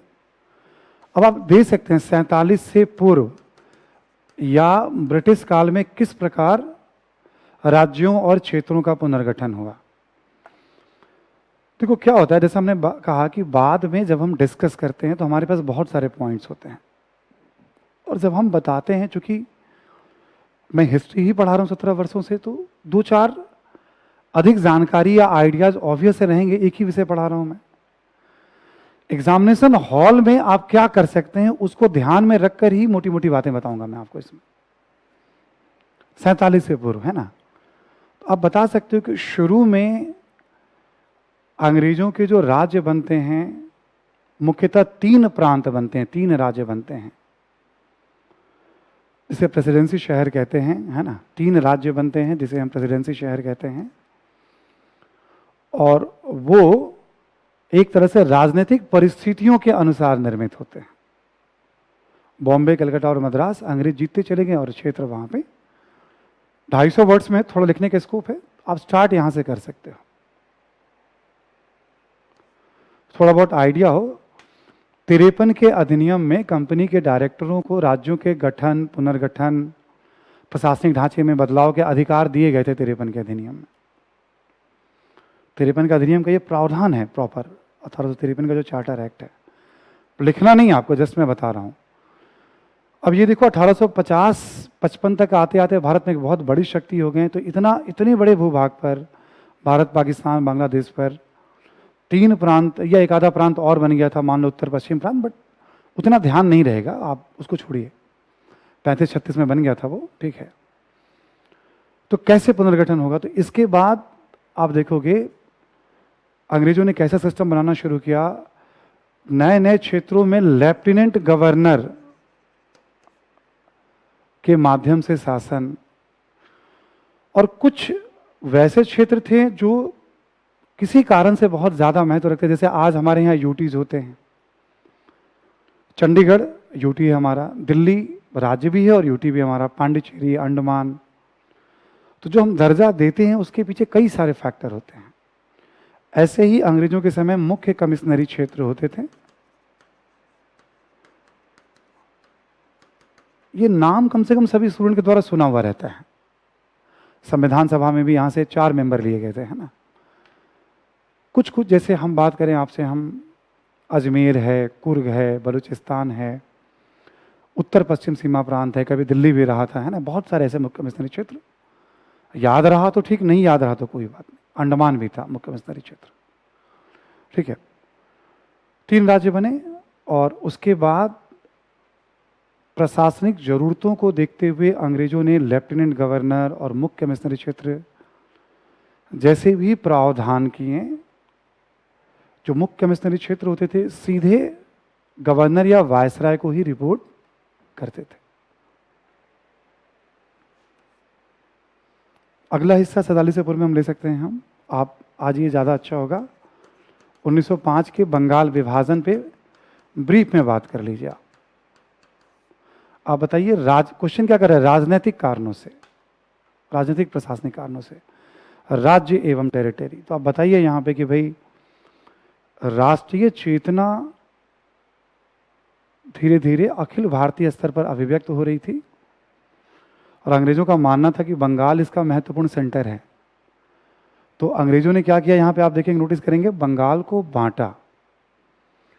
तो मकसद क्या था? राष्ट्रीय चेतना पर प्रहार करना, सांप्रदायिक तनाव पैदा करना, राष्ट्रवादियों में भाषाई विवाद उत्पन्न करना। तो ये जो पुनर्गठन किया गया राजनीतिक कारणों से किया गया, बट नाम प्रशासनिक दिया गया। आगे क्या हम देखते हैं?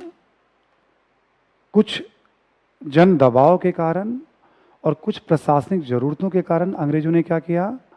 बिहार, उड़ीसा और असम को बंगाल से अलग, बिहार उड़ीसा एक साथ और असम को अलग कर दिया गया। अब ये भाषाई आधार पर पुनर्गठन था, ये जो पुनर्गठन किया गया, ठीक है। और 1935 में उड़ीसा को बिहार से अलग कर दिया गया, ठीक है। ऐसे ही आप देखोगे 1935 तक आते आते दो और सिंध और उत्तर पश्चिम सीमा प्रांत को पूर्ण प्रांत का दर्जा। थोड़ा बहुत आपको आइडिया होगा तो देखो, प्रशासनिक पुनर्गठन एक एंगल हो सकता है इसमें भी, लेकिन जिन्ना की 14 सूत्री मांग में ये दोनों मांग भी थी, और राष्ट्रवादियों का नेहरू रिपोर्ट में भी सिंध की मांग रखी गई थी, है ना, ठीक है। तो ये वाला हिस्सा भी इसमें शामिल इस तरह से आ सकता है आपका। ये तो आप बता सकते हो सिंध और उत्तर पश्चिम सीमा प्रांत को जो दर्जा दिया गया, वहां आप जिक्र कर सकते हो कि भाई प्रशासनिक पुनर्गठन के साथ साथ कहीं ना कहीं यहां भी सांप्रदायिक तुष्टीकरण की नीति। अब ये जो 4-5 हमने बातें बताई 47 से पहले, मेरा मानना है कोई एक आधा पॉइंट छोड़ करके सामान्य तैयारी कोई भी स्टूडेंट कर रहा है तो उसको ये सब बात पता है। बस बता देना है उसमें कि हाँ देखो ये राजनीतिक या प्रशासनिक एंगल, थोड़ा डेट वगैरह याद रहे तो ठीक, नहीं भी रहे तो कोई बात नहीं होता है मेंस, है ना। अब हम चलते हैं 1947 के पश्चात।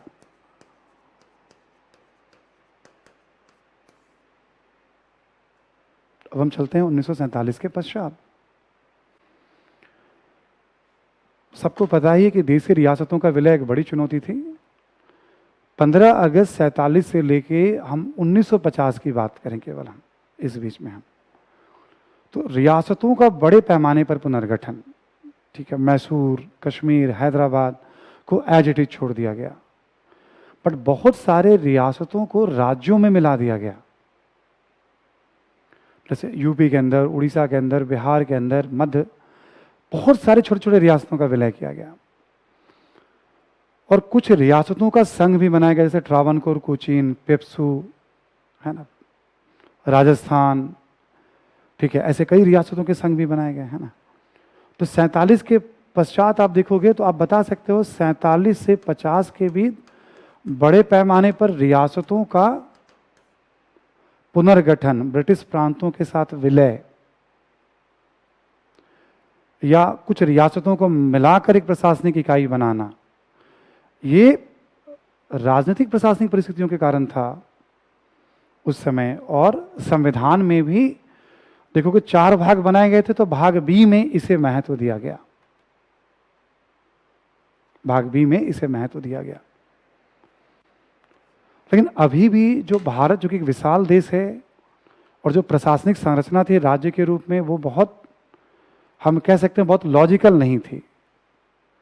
राष्ट्रीय आंदोलन भी चाहता था पुनर्गठन, और कई क्षेत्रों में मांग भी हो रही थी। अन्य चुनौतियों के कारण इस पे अमल नहीं किया जा रहा था। लेकिन जैसे ही आंध्र प्रदेश का 53 में गठन होता है एक जन आंदोलन के बाद, तो राज्य पुनर्गठन आयोग बनाया जाता है, और देखोगे 56 में बड़े पैमाने पर। तो आप बताओगे यहाँ पे राजनीतिक प्रशासनिक कारणों से, ठीक है, भाषाई आधार एवं देश की एकता, अखंडता व अन्य जरूरतों को देखते हुए 1956 में बड़े पैमाने पर राज्यों का पुनर्गठन किया गया। इसमें से जरूर आपको कुछ एग्जाम्पल्स देने चाहिए, आपको जरूर देने चाहिए इसमें से, क्योंकि मेजर घटना है। और कोई भी स्टूडेंट पोस्ट इंडिपेंडेंस पढ़ के जा रहा है तो 56 के अधिनियम को जरूर पढ़ के जा रहा है, या पॉलिटी वगैरह में भी यदि ट्रेडिशनल पढ़ाई करता होगा, कोई भी 1-2 एग्जाम्पल, जैसे हमने कहा मालाबार का इलाका ट्रावनकोर, कोचीन को दिया गया, केरल को दिया गया, और कन्याकुमारी निकाल करके जैसे एक एग्जाम्पल हो गया मान लीजिए। मध्य प्रदेश के पास नागपुर था, वो महाराष्ट्र में चला गया, मराठी भाषी जो था। तो ये टेरिटोरियल पुनर्गठन भी तो है और स्टेट भी बन रहे हैं। क्वेश्चन को बस जहन में रखना है, हमसे बस अलग अलग स्टेज पे एग्जाम्पल की बात करनी है। हालांकि इस पुनर्गठन को लेकर भी एक असंतोष बना रहा, ठीक है, और फिर एक बार राजनीतिक प्रशासनिक कारणों के साथ साथ सांस्कृतिक आधारों को महत्व देते हुए 1960 में महाराष्ट्र गुजरात को अलग किया गया और 66 में पंजाब हरियाणा। बट इसमें भी देखोगे आप कैसे फिर व्यवस्था की गई, कांगड़ा हिमाचल को दे दिया गया पंजाब के पास जो था, और चंडीगढ़ को यूटी बना दिया गया। कहीं कहीं एक एक एग्जाम्पल आप देते चलोगे, that is going to be, ठीक है। तो राजनीतिक पुनर्गठन जारी है। उत्तर पूर्व को आप अलग से एक कॉलम बना लो आप। उत्तर पूर्व भी एक बृहद क्षेत्र है और असम से ही इन क्षेत्रों के शासन का संचालन, बस समझाने के लिए बता रहा हूं।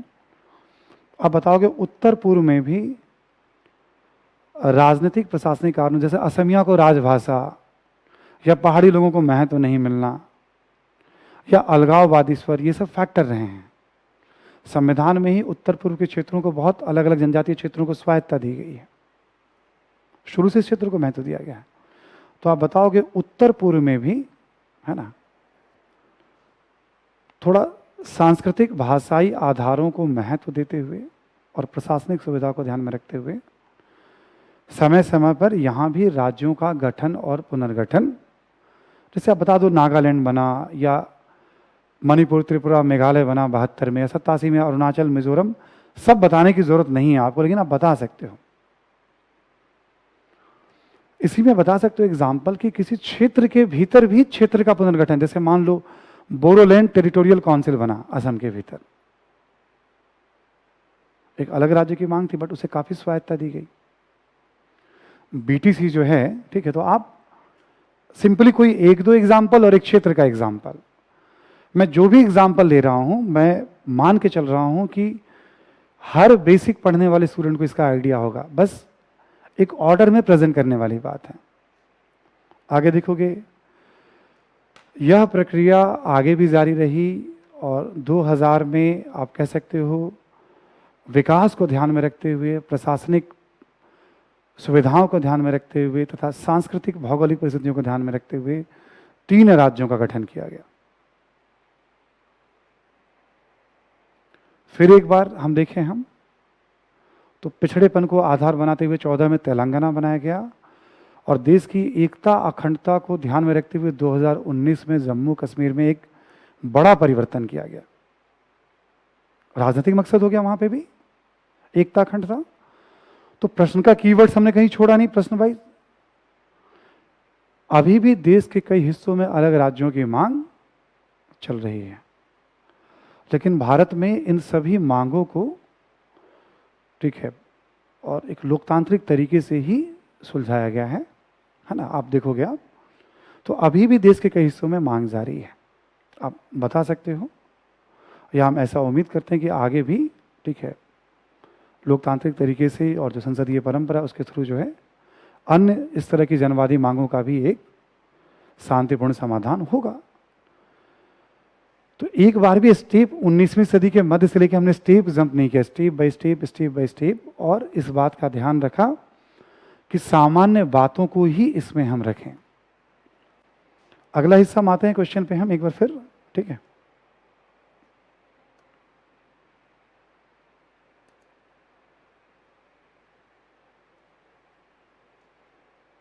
ये हम कह सकते हैं कि थोड़ा बहुत स्ट्रेट जैसा क्वेश्चन है और बेसिक क्वेश्चन है। किसी भी स्टूडेंट को बेसिक जानकारी होगी तो वो इसको लिखेगा ही लिखेगा इस क्वेश्चन को भी। क्वेश्चन कह रहा है भारतीय परंपरा, ठीक है, क्वेश्चन कह रहा है भारतीय परंपरा और संस्कृति में गुप्त काल और चोल काल के योगदान पर चर्चा करें। सिंपल क्वेश्चन है, इंग्लिश में थोड़ा ध्यान देते तो थोड़ा अच्छा रहेगा कि discuss the main contribution of Gupta period and Chola period to the Indian heritage and culture. परंपरा को जो अनुवाद किया गया है, हेरिटेज का अनुवाद यहाँ परंपरा किया गया, होता है अनुवाद वो, ठीक है, अनुवाद उस तरह से होता है, इसमें कोई बड़ी बात नहीं है ना।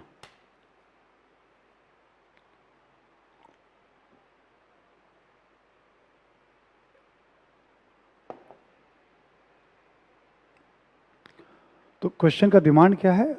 क्वेश्चन का डिमांड ये है कि गुप्त काल और चोल काल, इन दोनों का संस्कृति और परंपरा या विरासत, मैंने थोड़ा चेंज कर दिया। यूपीएससी का जो यही खेल है, हिंदी में कभी कभी थोड़ा छात्रों को नुकसान, जैसे ट्रेडिशन भी है, बट यदि वो विरासत लिख दे तो वो ज़्यादा स्वीकार और लोकप्रिय शब्द है। भारत सरकार भी विरासत की बात बराबर करती है, अलग अलग सम्मेलन में आर्कियोलॉजिकल सर्वे भी विरासत की बात करती है, पर जब यूपीएससी जब अनुवाद करती है थोड़ा सा ना, तो अब जिस स्टूडेंट ने एकदम से नहीं देखा तो हो सकता है परंपरा को लेकर थोड़ा सा स्टक कर जाए वो, और बहुत सारी चीज़ों को ना बना पाए। हर जगह हेरिटेज करके चर्चा होती है, तो आयोग से आग्रह रहता है कि जो लोकप्रिय शब्द हैं या शब्दावली हैं वो सब अनुवाद में दिए जाएं, थोड़ा तो सहूलियत होती है थोड़ा छात्रों को चीज़ों को समझने में, है ना। मतलब विशेष आग्रह है आयोग से, है ना। लगातार ये समस्या कहीं ना कहीं बनी रहती है, ठीक है। तो अब इसमें क्या कह रहा है? संस्कृति, है ना। जब हम हिस्ट्री में संस्कृति की बात करते हैं, गुप्त काल के बारे में आइडिया होगा ही होगा मोटे तौर पे, 500 मतलब 275 से 550 ईस्वी, और चोलों की बात करें तो 850 से 1279 ईस्वी। बट चोल काल में ये नहीं दिया गया अलग से अवधि क्या है, तो चोलों का 2 बार शासन रहा है। एक संगमकालीन चोल हो गए और एक द ग्रेट चोला जिन्हें कहा जाता है, पूर्व मध्यकालीन चोल। मैं ऐसे ही बता रहा हूँ आपको, मतलब जब चीज़ें क्लियर नहीं की जा रही हैं तो वहाँ हमारे पास ये भी स्कोप होता है कि एटलीस्ट हम एक बात वहाँ कह दें कहने के दौरान, ठीक है। बात आप पूर्व मध्यकालीन चोल की ही करेंगे, आप क्वेश्चन के सेम से क्लियर हो रहा है, बट संभव हो तो एक आधा लाइन में बता सकते हैं कि भाई 2 अलग अलग दौर में चोलों का शासन, संगमकालीन चोल और पूर्व मध्यकालीन चोल, ठीक है। एक बात मैं रख रहा हूँ, है ना। आइए जरा हम चलते हैं, क्वेश्चन का फ्रेम करते हैं।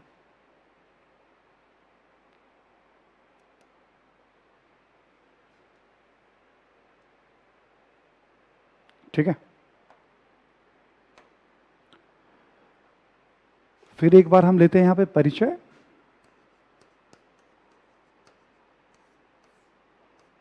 क्वेश्चन को बैठा लीजिएगा जहन में कि पूछ रहा है हमसे संस्कृति और विरासत के क्षेत्र में गुप्त और चोल काल के योगदान, ठीक है। तो हम अब बहुत क्लियर है संस्कृति विरासत, है ना। आप कह सकते हैं भारत की एक बहुत ही समृद्ध संस्कृति और विरासत रही है, और इसको एक नई पहचान देने में, नई ऊंचाइयों पे पहुंचाने पे गुप्त और चोल काल का अहम योगदान, हम ऐसे कह सकते हैं, है ना, कहना चाहें इसमें हम, ठीक है। तो ठीक है, एक सिंपल स्टार्ट क्वेश्चन को लिया और हमने अपनी बात कह दी। संस्कृति के क्षेत्र में हम जब भी बात, जैसे साफ साफ है गुप्त काल और चोल काल, तो जब हम संस्कृति और विरासत दोनों की साथ साथ बात करनी है। अब जैसे संस्कृति के क्षेत्र में हम योगदान की बात करें एग्जाम्पल के तौर पे, जैसे हमने लिया यहाँ पे साहित्य, एक पॉइंट हमने बना लिया, है ना। गुप्त काल की बात कर रहे हैं हम, तो गुप्तकालीन साहित्य के क्षेत्र में क्या योगदान हम देखते हैं, तो आप देखोगे यहाँ पे बहुत महत्वपूर्ण योगदान है। हिंदू धर्म से जुड़े हुए एक बहुत ही महत्वपूर्ण साहित्य, जिसे हम महाकाव्य कहते हैं, पुराण कहते हैं, उसका अंतिम रूप से संकलन ही गुप्त काल में होता है।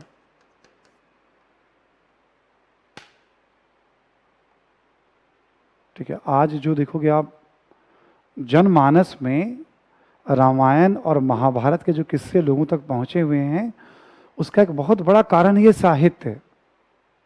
आप बता सकते हो कि इन साहित्यों के कारण ही रामायण महाभारत के विषय कहीं ना कहीं या इन साहित्यों के कारण भी ये विषय जन चेतना में बहुत गहरी पैठ रखते हैं।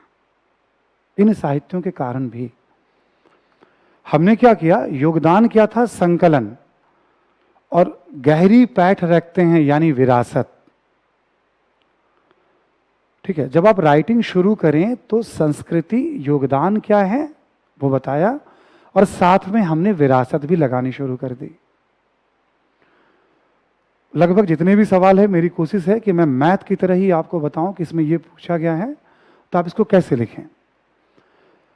साहित्य में देखो, नाटक साहित्य के दृष्टिकोण से भी बहुत समृद्ध है ये, ठीक है, और भारतीय रंगमंच पर इसका बड़ा गहरा प्रभाव रहा है। और आज भी जो क्लासिकल नाटक हम जिन्हें कहते हैं ना, वो मुख्यतः गुप्त युगीन नाटक ही उस श्रेणी में आते हैं आज भी। यानी फिर हमने क्या किया, जैसे मान लो कालिदास, बहुत मौका नहीं मिलेगा, ये आपको देखना है।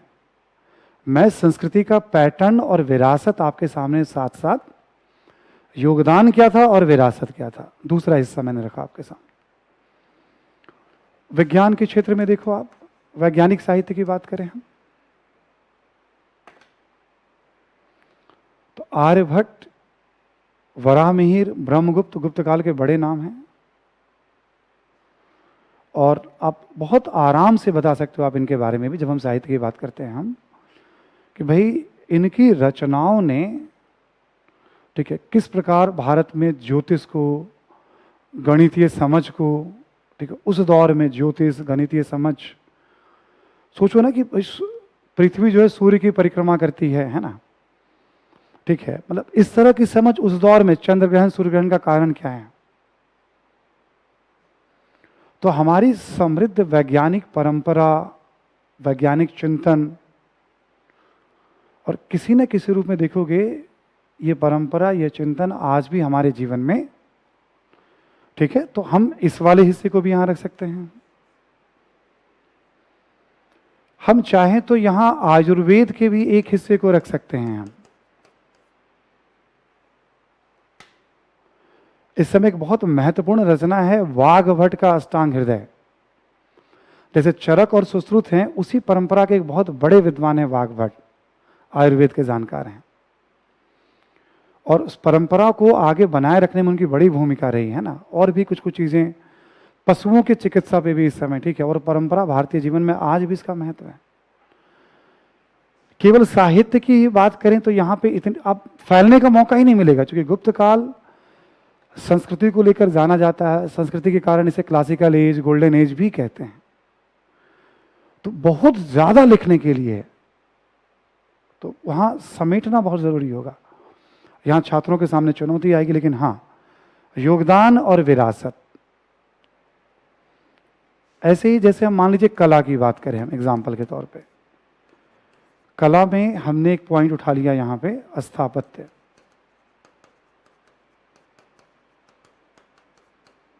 आप देखिए मंदिर स्थापत्य, ठीक है, मंदिर स्थापत्य पहली बार आज आधुनिक स्वरूप में गुप्त काल में ही आता है, और आगे के कालों में इसका बड़े पैमाने पर विकास, और उस दौर के आज भी बहुत सारे मंदिर हमारे धरोहर के रूप में सुरक्षित हैं, संरक्षित हैं। मूर्तिकला की बात करें हम, मूर्तिकला की परंपरा पहले भी प्रचलित थी, बट हिंदू धर्म से संबंधित मूर्तियों को इस दौर में ज्यादा महत्व मिला, उसे आकार मिला, ठीक है, और लगभग मूर्ति निर्माण की वही परंपरा आपको आज भी जीवन में दिख जाएगी, है ना। ये विरासत को ना लिखने की शैली थोड़ी चेंज करते रहनी है आपको। चित्रकला की बात करें आपसे हम, अजंता और बाघ के चित्र, अजंता और बाघ के चित्र, ठीक है, इस दौर की बड़ी महत्वपूर्ण उपलब्धि है।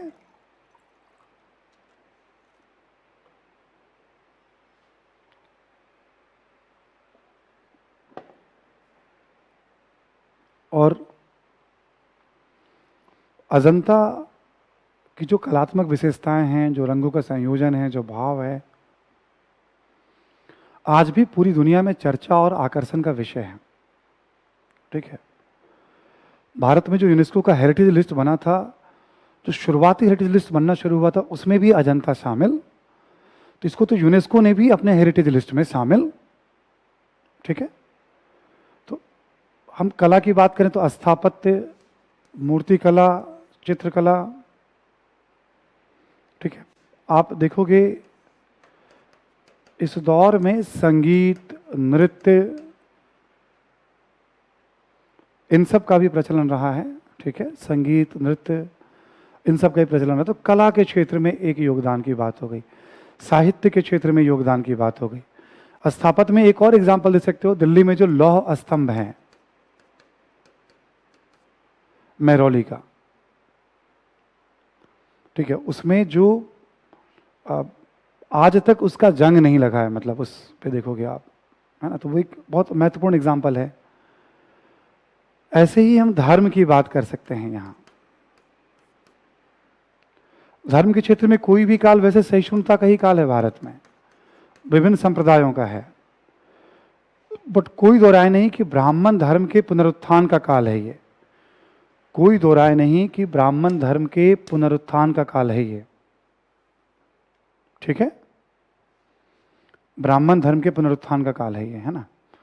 और ब्राह्मण धर्म या हिंदू धर्म से संबंधित बहुत सारी विशेषताएं, जैसे वैष्णव संप्रदाय में भक्ति और अहिंसा की अवधारणा, अवतारवाद, ठीक है, शैव, ठीक है, और अर्धनारीश्वर, हरिहर, त्रिदेव की अवधारणा, देवी पूजा, ठीक है, ये सब न केवल उस दौर में लोकप्रिय हुई, बल्कि आज भी, आज का जो हिंदू धर्म है, यदि इसे, जो लोकप्रिय हिंदू धर्म है, यदि इसे गुप्तकालीन धर्म कह दें हम, ठीक है, तो इसमें कोई भी अतिशयोक्ति नहीं है।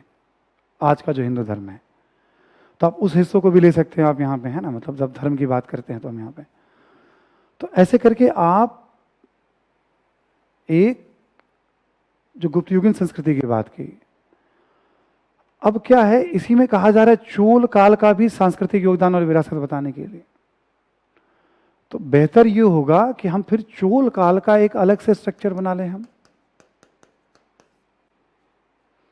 और लिख दें वहां। वैसे इतिहास में दो अलग अलग कालखंडों में चोलों का शासन रहा है, एक संगमकालीन चोल और एक पूर्व मध्यकालीन चोल। संगमकालीन चोल में भी आप देखोगे तमिल भाषा और हिंदू धर्म इत्यादि के विकास में योगदान रहा है, लेकिन सांस्कृतिक विकास के दृष्टिकोण से और विरासत के दृष्टिकोण से पूर्व मध्यकालीन चोलों का विशेष महत्व। थोड़ा ऐसे रास्ता बना दे तो ज्यादा अच्छा रहेगा कि क्वेश्चन खुला हुआ है, चोल काल क्लियर है कि पूर्व मध्यकालीन चोल पूछा जा रहा है, बट कालखंड तो नहीं दिया गया ना वहां पे। यूपीएससी कई बार ऐसा सावधानी रखती है, तो ठीक है, अवेयरनेस होने में क्या बुराई, हमने बता दिया इस तरह से एक बार, है ना। अब जैसे मान लो सेम पैटर्न हमने बना लिया और यहां पर भी हमने इसी पैटर्न पे साहित्य ले लिया,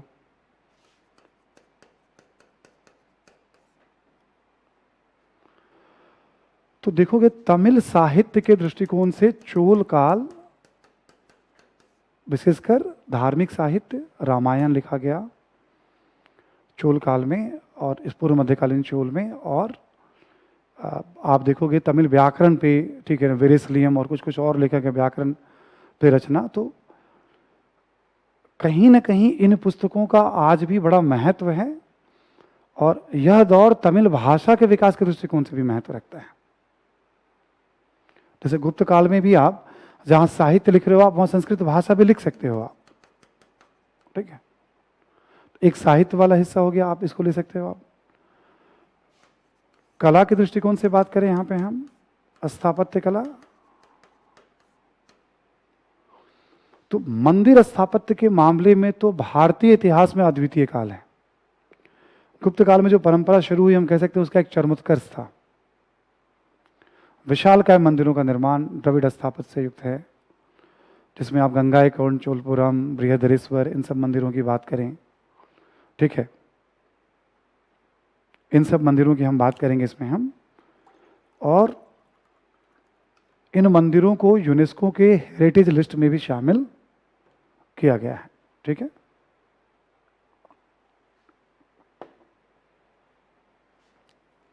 मूर्तिकला की हम बात करें चोल काल में तो काफी समृद्ध रही है मूर्तिकला। मंदिरों के दीवारों पर जो मूर्तियों का निर्माण है, जो स्वतंत्र प्रतिमाएं हैं, हम उसकी बात करें, हम दोनों ही दृष्टिकोण से, पत्थर एवं धातु, ठीक है, दोनों तरह से देखा जाए। और दो मूर्ति खास करके, मतलब एक नटराज की मूर्ति चाहे पत्थर की हो या धातु को हो, और मतलब कांसे के निर्मित हो, और एक एकास्मक पत्थर से नंदी की मूर्ति, इन दो मूर्तियों का तो विशेष ही आकर्षण है।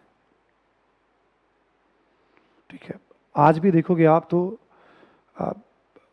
शिल्प के स्तर पे, लोक शिल्प के स्तर पे भी ये जो नंदी की मूर्ति है और जो नटराज की मूर्ति है, बड़े पैमाने पे आप इसका प्रचलन देखोगे। लोग सामान्यतः मतलब सम्मान से, है ना, एक रेस्पेक्ट के साथ इस तरह की चीज़ें एक दूसरे को लोग गिफ्ट भी करते हैं आज। मतलब ये इतना पॉपुलर है। गुप्त काल में ही पहली बार आया था ये, सॉरी चोल काल में ही आया था पहली बार, है ना। चित्रकला की बात करें हम, ठीक है, तो चित्रकला के दृष्टिकोण से भी काफी समृद्ध है ये काल। तंजौर के मंदिरों की दीवारों पे जो भित्ति चित्र बनाया गया है वो अद्भुत है। रामायण महाभारत जैसे विषय, राज परिवार के विषय, नृत्य संबंधी विषयों को उसमें लिया गया है ना। आप समझ लो, तरह से भित्ति चित्र की परंपरा की मजबूत शुरुआत पल्लवों के समय है, बट इसके समय हम कह सकते हैं मजबूत शुरुआत, जो आगे भी परंपरा बनी रही। कला में आगे देखोगे आप, नृत्य की बात करें हम लोग तो मंदिरों में नृत्य की परंपरा थी चोल काल में, और माना जाता है कि भरतनाट्यम, कथकली के विकास में इस नृत्य परंपरा की भी एक बड़ी भूमिका। तो साहित्य कला के साथ साथ फिर हम यहां भी धर्म की बात कर लेंगे। हम कला में और भी शिल्प वगैरह की भी बात मतलब कर सकते हैं बात हम, बट इसकी स्पेस नहीं है आपके पास। धर्म की बात कर लेंगे हम।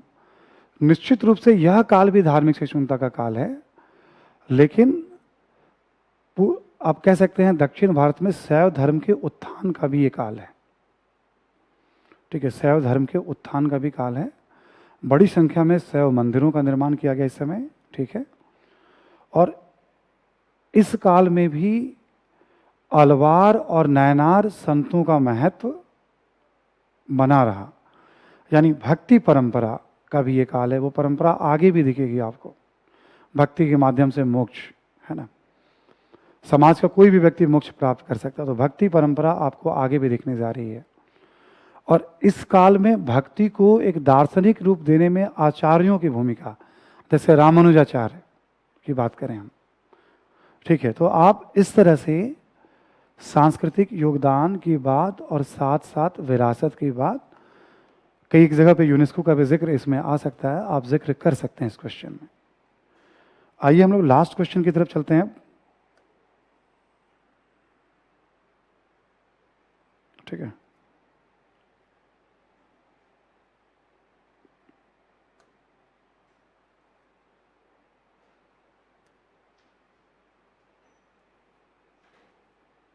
लास्ट क्वेश्चन की तरफ चलते हैं। ये लास्ट क्वेश्चन है ना।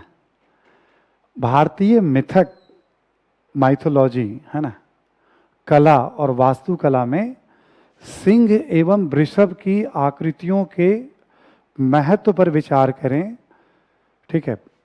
सिंह एवं भारतीय मिथक, कला, मिथक की बात की जा रही है, कला की बात की जा रही है, वास्तुकला में सिंह और वृषभ की आकृतियों के महत्व पर विचार करें।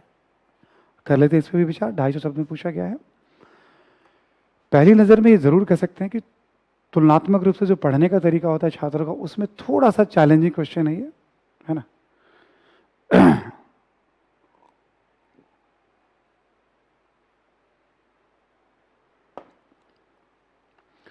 उसमें थोड़ा सा ये चैलेंजिंग क्वेश्चन है ना, कुछ चैलेंज है इसमें। लेकिन छात्रों के पास जिस तरह की जानकारी होती है उसको लेकर भी हम एक आधार बनाए। हम क्वेश्चन में क्या पूछा जा रहा है? पूछा जा रहा है कि माइथोलॉजी में, मिथक में, कला में और वास्तुकला में, वास्तुकला नहीं भी लिखते तो बात बन जाती, ठीक है। इन तीनों में सिंह और वृषभ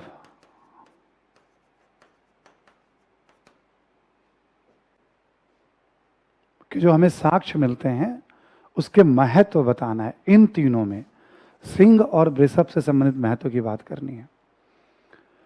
कोई विशेष रीजन हम नहीं कह सकते हैं ऐसा कि हाँ ठीक है कि भाई एकदम न्यूज में था इसलिए पूछा गया है, लेकिन हाँ इसे डिनाई भी नहीं कर सकते कि संसद भवन का जो भी उद्घाटन होना है उसके शीर्ष पर आप देखोगे सिंह की जो मूर्ति लगाई गई, उसका जो प्रधानमंत्री ने अनावरण किया, ये कुछ जून के आसपास की बात है, तो ये बहुत चर्चा में आया। बट वैसे भी स्टूडेंट पढ़ के जा रहे होते हैं इसे, ऐसा नहीं कि एकदम इस टाइप से पढ़ के जाते हैं, बट चर्चा में तो जरूर आया था, इसमें कोई जरा नहीं, खूब चर्चा का विषय बना। और नॉर्मली आप देखोगे तो जून जुलाई के मैगजीन में इसको कवर भी किया गया, अलग अलग मैगजीन्स में, अखबारों में, काफ़ी चर्चा का विषय रहा। ठीक है, तो मिथक कला और वास्तुकला में सिंह और वृषभ का महत्व, बस यही पूछा गया है। आइए ज़रा इसको भी हम देख लें एक बार हम, है ना। आप क्या करिए, एक परिचय, ठीक है, और आप बता सकते हो कि देखो ऐसे कि जैसे भारतीय मिथक में और कला में, ठीक है, मानवीय और प्राकृतिक प्रतीकों का अपना एक विशेष महत्व रहा है। ठीक है, एक इस तरह से आप स्टार्ट कर सकते हो। एक स्टार्ट करने का तरीका ये हो सकता है कि भारतीय कला में प्रकृति के विभिन्न तत्वों, है ना, प्रकृति के विभिन्न तत्वों और विभिन्न पशुओं को, ठीक है, विशेष महत्व दिया गया है। थोड़ा सा इसको और बेटर करके हम ऐसे स्टार्ट कर सकते हैं। ठीक है, मान लिया गया कि हमने स्टार्ट कर लिया इस तरह से, है ना। अब आगे बढ़ते हैं इसमें हम। क्वेश्चन साफ साफ कह रहा है मिथक यानी माइथोलॉजी। थोड़ा अच्छा होगा कि आप मिथक को समझा दें। आप बता दें एक बार कि धर्म और संस्कृति में जो पौराणिक कहानियाँ होती हैं, जो काल्पनिक कहानियाँ होती हैं, कहानियों का जो संग्रह होता है, उसे हम मिथक कहते हैं। और भारत में हिंदू, बौद्ध, जैन धर्म में इसकी एक लंबी परंपरा है। ठीक है, थोड़ा हमने मिथक को बता दिया, इसकी एक लंबी परंपरा है, हिंदू, बौद्ध एवं जैन। अब थोड़ा आगे बढ़ते हैं। पहले क्या करते हैं, मिथक में देख लेते हैं हम कि सिंह और बैल कैसे है, क्या है। ठीक है, और फिर हम कला वास्तुकला में से देख लेते हैं। महत्व पे ही पूछा जा रहा है। मिथक की बात करें हम और हिंदू धर्म की बात करें हम, है ना, हिंदू माइथोलॉजी की बात करें हम, तो इसमें आप देखेंगे कि एक बहुत लोकप्रिय आपको दिखेगा देवी दुर्गा। अभी नवरात्रा चल भी रहा है ना। देवी दुर्गा को शेर की सवारी करते हुए दिखाया हुआ। आमतौर पे कोई भी व्यक्ति इस बात को जानता है, नोटिस कर सकता है, देखता है ना। तो भाई यहाँ पे सिंह का उल्लेख हमें मिलता है एग्जाम्पल के तौर पे मिथक में। एक बात हमने रख दी। अब हमें बताना है इसका महत्व क्या है, सिग्निफिकेंस क्या है। ये सामान्य समझ के आधार पर इसकी व्याख्या कई तरह से व्याख्या कर सकते हैं आप, है ना। एक व्याख्या ये होती है इसकी कि नारी जो होती हैं वो वैसे भी सौम्य, उदार, करुणा का प्रतीक हैं, लेकिन जब वो रौद्र रूप धारण कर लें, जब वो उग्र रूप धारण कर लें, तो वो शक्ति का भी प्रतीक हैं, सृजन का भी प्रतीक है। नारी को कभी भी बहुत, ठीक है, सामान्य उस तरह से नहीं लेना चाहिए, जिसको हम कहते हैं ना बोलचाल की भाषा में बहुत लाइटली वाली बात, है ना।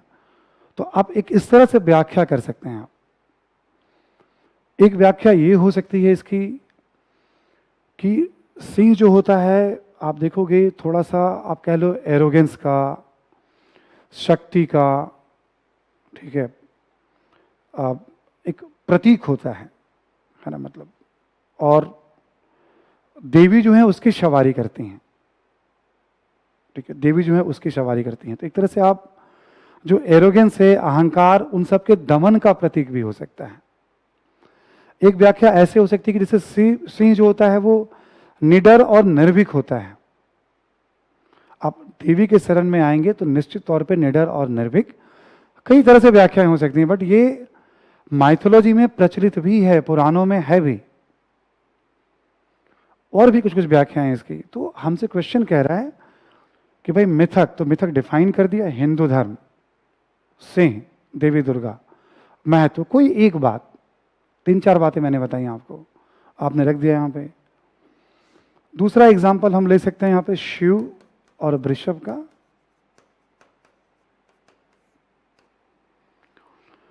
आप देखेंगे भारतीय पौराणिक कहानियों में, हिंदू धर्म ग्रंथों में शिव के वाहन के रूप में नंदी का उल्लेख मिलता है। ठीक है, तो ठीक है, माइथोलॉजी में आ गया, तो फिर इसका महत्व क्या है? फिर वही वाली बात आएगी यहाँ पे। तो इसका पौराणिक कुछ ऐसा जिक्र है कि जब समुद्र मंथन हो रहा था और शिव ने विष पान किया तो कुछ विष जो है धरती पर आ गया। तो ऐसा कहा जाता है नंदी ने उस विष को चाट लिया, उस विष का ग्रहण कर लिया। तो जो विष ग्रहण करने वाला होता है, एक तरह से क्या हुआ, दूसरों की तकलीफ को दूर करने वाला, और विष को ग्रहण करने की हिम्मत रख रहा है कोई, तो वो साहस का प्रतीक है, शक्ति का प्रतीक है। ठीक है, दूसरों के कल्याण का प्रतीक है। और चूंकि शिव से वो छलक गया था वो, तो नंदी को भक्ति का प्रतीक भी माना गया है। ठीक है, तो महत्व कैसे देखा जाता है? तो महत्व ऐसा माना जाता है कि भाई जैसे हमने जो पौराणिक कहानी की बात की आपसे, तो अक्सर देखोगे जहां शिव की मूर्ति होती है और नंदी की भी मूर्ति होती है, तो कहा जाता है कि पहले नंदी को खुश करिए आप, फिर शिव को खुश करिए आप। कहीं भी जाओ देखोगे आप, शिव के आगे नंदी की ही मूर्ति है। यदि नंदी को शिव का सबसे बड़ा भक्त माना गया है माइथोलॉजी के हिसाब से बात करें तो हमने एग्जाम्पल लिया हिंदू धर्म का और महत्व बता दिया। ठीक है, ऐसे ही हम बात करें, हम भी जैन धर्म की बात करें, जैन धर्म में भी एक परंपरा है। ठीक है, जैन धर्म में भी परंपरा है। और जो महावीर हैं, जो 24वें तीर्थंकर हैं महावीर, उनका जो अलग अलग तीर्थंकरों का प्रतीक माना गया, तो उनका जो प्रतीक माना गया वो है सिंह। ठीक है, तो ऐसा कहा जाता है कि ये जो पशुओं के रूप में प्रतीक है वो उनका बर्थ मार्क माना गया है। बट कहीं ना कहीं जब महावीर की चर्चा होती है तो जैन परंपराओं में यह भी कहा जाता है कि महावीर भी शेर की तरह ही निडर और निर्भीक थे। हर तरह के जो इंसान से जुड़ी हुई जितनी भी शत्रु में जो लालसा, कामना, आसक्ति, लोभ, लालच, उन सब पे वो विजय। तो इन अर्थों में भी उनकी तुलना सिंह से की जाती है ना। तो अब जैसे प्रतीक लिया, माइथोलॉजी का एग्जाम्पल केवल ले रहे हैं इसमें हम। ऐसी माइथोलॉजी की बात करें हम तो यहां बौद्ध धर्म की बात हो जाएगी।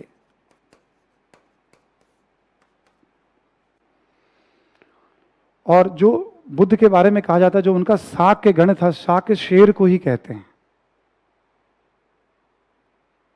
और वो साहस और निडरता का परिचय वहां भी माना गया है। ठीक है, साहस और निडरता का परिचय माना गया। और बुद्ध की ज्ञान की प्राप्ति को और धर्म के प्रचार को भी, उसकी भी तुलना शेर से की जाती है कि हर तरह के लोभ, लालच, आसक्ति पर बुद्ध का जो विजय और निर्भीक निडर होकर चारों दिशाओं में धर्म का प्रचार, जैसे शेर कहीं भी किधर भी जाता है वो। तो एक एग्जाम्पल, मतलब प्रतीक और उसका महत्व। क्वेश्चन का फोकस ही है महत्व, तो बात महत्व पे करनी है। राइटिंग में बहुत इंपॉर्टेंट होता है कि हम स्ट्रक्चर कैसे बनाते हैं क्वेश्चन। ठीक है, इसमें से जो माइथोलॉजी की व्याख्या की जा रही है तो आमतौर पे कल्चर या इतिहास के किताबों में बहुत ज़्यादा नहीं मिलेगा, लेकिन आम जीवन में थोड़ी बहुत आप पूजा पाठ में बैठते हो, संतों के साथ थोड़ा बहुत कभी उनकी बातों को सुनते हो, मतलब ये किताबी ज्ञान नहीं है, मैं बता दूं आपको। तो जैसे हमने कहा ना, जीएस में कई बार ऐसा होता है कि सामान्य समझ के आधार पर भी लिख लोगे और पढ़ के नहीं लिख पाओगे आप। अब पता चलो कि इसके बाद अब हाथी की क्या भूमिका है, घोड़े की क्या भूमिका, लोगों ने पढ़ना शुरू कर दिया। गलत बात नहीं, पढ़ना चाहिए आपको, बट हमसे अपेक्षा यहां अवेयरनेस की भी है। तो ये हमने क्या बता दिया आपको, एक मिथक के रूप में कैसे देखा जाता है। दूसरा हिस्सा लेते हैं हम कला एवं वास्तुकला में।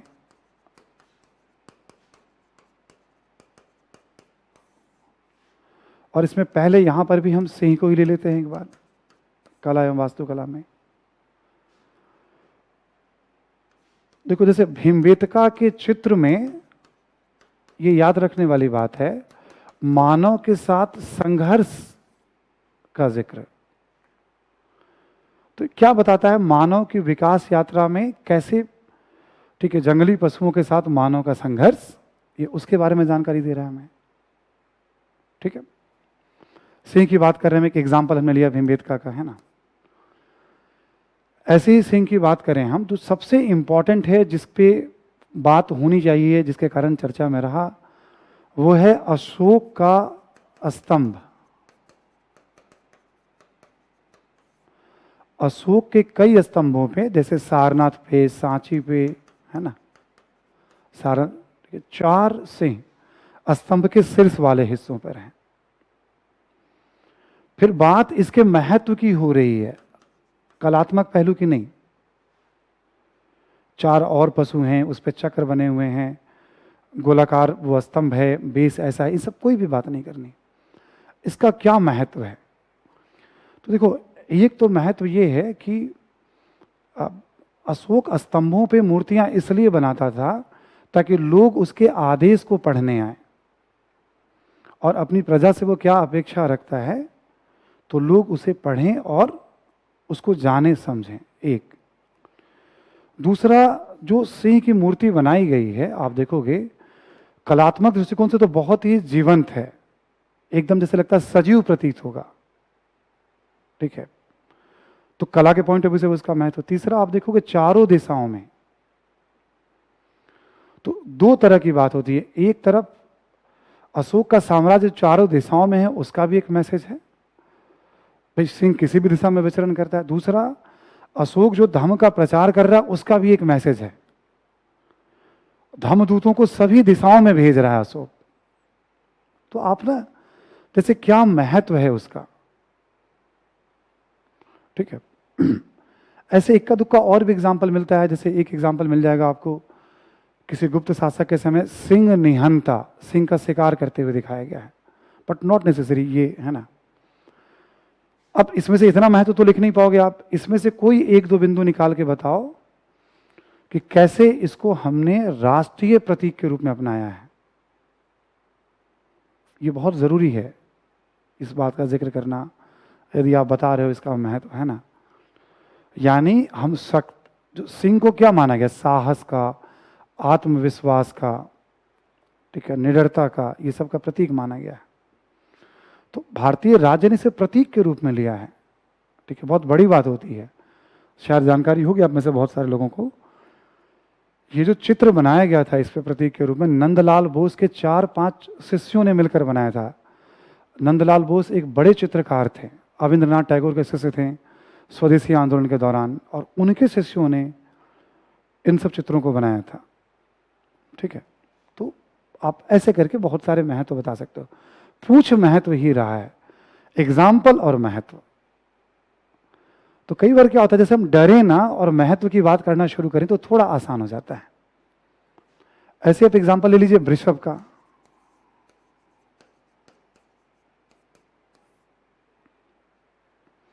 वृषभ का एग्जाम्पल ले लीजिए आप, ठीक है ना। आप देखोगे, उदाहरण की बात करें हम लोग वृषभ का, तो प्राचीन काल में देखोगे आप, मतलब पाषाण काल में, हड़प्पा काल में, हमें वृषभ की मूर्तियों के साक्ष्य मिलते हैं। एक एग्जाम्पल ये लिया हमने। आप 2 तरह से देखते सकते हैं इन मूर्तियों को। एक, जो वृषभ के एविडेंस हैं वो ये बताते हैं, ठीक है, नंबर 1, वृषभ के जो एविडेंस है वो ये बताते हैं कि भाई मानव जीवन में वृषभ की एक अहम भूमिका है। आप देखोगे बैल और गाय तो प्रजनन में इसकी बड़ी भूमिका है, और जो ग्रामीण अर्थव्यवस्था होती है, कृषि अर्थव्यवस्था होती है, ठीक है, तो ये उसके महत्व को कहीं ना कहीं रेखांकित करता है। दूसरा, जो कुब्बड़ वाले बैल हैं और बहुत सारे लिंग जैसी आकृति मिलती है, तो इस बात का भी संकेत देता है कि शिव के साथ वृषभ का महत्व भारतीय समाज में हजारों साल से शायद चली आ रही हो। ठीक है, तो आप एक तरह, इस तरह से आप एग्जाम्पल की बात कर सकते हो। एक एग्जाम्पल और ले सकते हो आप, वो अशोक का स्तंभ है।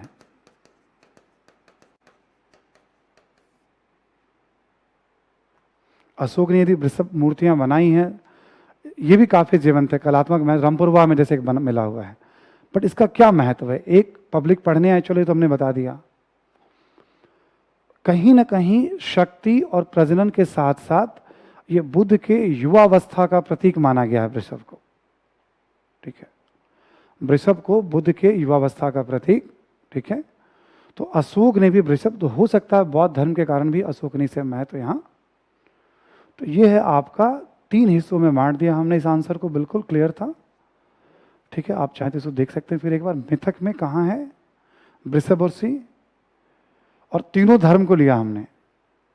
कला एवं वास्तुकला में कहाँ है, आप चाहो तो यहाँ बता सकते हो। ठीक है, या ऐसे भी काफ़ी है, धार्मिक वगैरह सारे में है, तो चूंकि बहुत स्कोप नहीं है आपके पास लिखने का, टाइम बहुत कम होता है वहाँ पे, इतनी जानकारी आप लिख नहीं पाओगे, फुर्सत के पल का है। तो फिर एक बार मैं अपनी बातों को कंक्लूड कर दूं यहाँ पे। ठीक है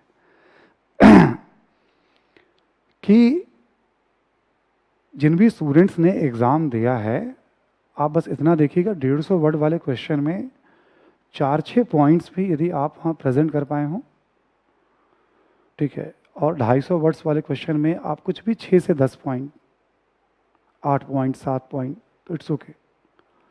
हर क्वेश्चन अपने आप में मौलिक है और आपको एक टाइम फ्रेम में लिखना है, इतना फुर्सत नहीं है। लेकिन जो डिस्कशन अभी कराया गया, इससे वो छात्र भी, मैं उम्मीद करता हूँ कि आंसर लिखने को लेकर काफ़ी कुछ समझ पाएंगे वो, कि जटिल से जटिल प्रश्नों को भी पहले प्रेजेंट करने का तरीका निकालना है हमें, कि कैसे प्रेजेंट करें। एग्जाम्पल के तौर पर जैसे हमने मिथक को अलग कर दिया, कला वास्तुकला को अलग कर दिया, और क्वेश्चन क्या पूछ रहा है, महत्व, तो मैं कला की नहीं बात कर रहा हूं बल्कि महत्व की ही बात कर रहा हूं। हमने शुरू में कहा था, जो मुख्य मांग को लिखेगा उसे कभी कठिनाई नहीं होगी। एक आंसर में इंट्रोडक्शन, कंक्लूजन, इन सब का रोल होता है, मैं मानता हूं, कनेक्टिविटी का रोल होता है, प्रेजेंटेशन, बट सबसे इंपॉर्टेंट होता है प्रश्न को सही दिशा में लिखना। ठीक है, तो जिस तरह से प्रश्न पूछे गए उसी तरह से आपको बताया गया, थोड़ा डिटेल में मैंने बताया बहुत सारे पॉइंट्स, ताकि एक अंडरस्टैंडिंग बन जाए। कल कोई मिथक बेस्ड फिर कोई सवाल आता है तो आपको पता हो कि डिफिनेशन क्या होता है, अलग अलग धर्मों में मिथक होता है, और उन बातों को व्याख्या करनी है। मान लो, है ना, कृष्ण को गाय चराते हुए बार बार देखा जा रहा है, मान लो एक बात हम कह लें हम, ठीक है, देवी दुर्गा को महिषासुर का वध करते हुए, है ना, मतलब कई तरह के हैं। नटराज की मूर्ति में शिव का एक पैर जो है राक्षस के ऊपर पड़ा हुआ रहता है, तो वो तो रोजमर्रा के जीवन में हम देख ही लेते हैं कभी ना कभी हम। तो क्या होगा, सुनने से आपको एक रास्ता मिल जाएगा कि किस तरह से हमें प्रेजेंट। अब हमें महिषासुर की कहानी बतानी थोड़ा मुश्किल हो जाएगा, वो कौन सा राक्षस है, मुश्किल हो जाएगा वो, बट शिव ने जो रखा है उसका क्या प्रतीक है, तो भाई असत्य पे सत्य के, ठीक है ना, असुर पे देव के विजय का प्रतीक है, असत्य पे, ये बात तो कह सकते हैं कॉमन सेंस के आधार पे भी हम। इसके लिए कोई किताबी अध्ययन की जरूरत, ये सामान्य अवेयरनेस की बात होती है जो जीएस में अपेक्षा होती है हमसे। तो इन प्रश्नों का तो उत्तर समझेंगे ही समझेंगे आप, पैटर्न भी समझेंगे आप, ठीक है, और पूरे प्रश्नों को देखने के बाद एक बात जो समझ में आ रही है फिर मुझे, एक बार जो बिगिनर छात्र हैं पहली बार में वो पूरे सिलेबस को तैयार करें, चूजी बिल्कुल भी ना बने बेसिक किताब से। कोई भी एक बेसिक किताब को 50, 100, 200 बार, तो किताब तो नहीं पढ़ पाएंगे बट किताब का नोट्स बनाएं और पढ़ें, या किसी कोचिंग को ज्वाइन किया हो आपने, कोई भी कोचिंग हो, मैं बात ही नहीं कर रहा हूँ अपनी विजन आईएएस की, पूरे सिलेबस को कवर करने पे ध्यान दें। आप इसे राइट समझें कि सिलेबस पूरा आपका कवर होना चाहिए, नंबर 1। उसको बार बार पढ़ें, वो ज़्यादा अच्छा होगा। और राइटिंग जो होता है वो चिंतन और अभ्यास की चीज़ होती है। जब आपका बेस बहुत अच्छा होता है, जितना अधिक से अधिक अभ्यास करेंगे आप, मान लो आप इस तरह के प्रश्नों पे 150 क्वेश्चन को अभ्यास करके जा रहे हो आप, तो हर परिस्थितियों से जूझने को तैयार हो आप। अब डायरेक्ट एग्जामिनेशन हॉल में जाओगे आप तो बहुत कुछ जानते हुए भी राइटिंग नहीं कर पाओगे आप। ठीक है, तो बिगनर स्टूडेंट है कि बेसिक को तैयार करें। और आप देखोगे इसमें चिंतन वाली बात है, केवल जो लिखना है किसी किताब से उतारना नहीं है हूबहू। यूपीएससी कभी आपको मौका नहीं देगी, हर बार कुछ ना कुछ सिचुएशन को क्रिएट करेगी। पढ़ना है, शॉर्टकट नहीं है, क्लियर। लेकिन ये भी मैं बता दूं, कभी कभी थोड़ा भ्रम पैदा किया जाएगा, जैसे कुछ इस तरह की किताब पढ़ लो, कुछ इस तरह की चीज़ों को कर लो। मतलब मैं तो साफ साफ देख रहा हूँ, कोई मूर्तियों को देख रहा हो, अपने घर में भी किसी से पूछा हो, अच्छा बताओ दुर्गा की सवारी क्यों करते थे, शिव के साथ नंदी कौन है, वो भी 2 पॉइंट लिख के आ जाएगा। उसके लिए कोई बहुत सामान्य अध्ययन में एनसीईआरटी की लेवल या ओल्ड एनसीईआरटी की लेवल की किताबें आज भी बहुत उपयोगी हैं। पूरी तरह से कवर तो नहीं होती हैं मैं कहूँगा, बट उस किताब का कोई सब्स्टिट्यूट भी नहीं है। तो बस उन छात्रों को सुझाव है कि आप सिलेबस को पूरा कवर करिएगा, जमकर अभ्यास करिए। अभ्यास से ही सिचुएशन को फेस करने की क्षमता आती है। और मैं उम्मीद करता हूं कि जो 5-6 प्रश्नों को मैंने आपको बताया, उससे कुछ न कुछ आपको तैयारी में या राइटिंग में कुछ न कुछ हेल्प और डायरेक्शन मिलेगा। और जो भी स्टूडेंट्स इस क्लास को जब भी देखेंगे, ठीक है, ऑब्वियस है, जो तैयारी करने वाले स्टूडेंट्स वही देखेंगे, उन सबको हमेशा के लिए बहुत सारी शुभकामनाएं पूरी संस्था की तरफ से, मेरी तरफ से भी। Thank you everyone.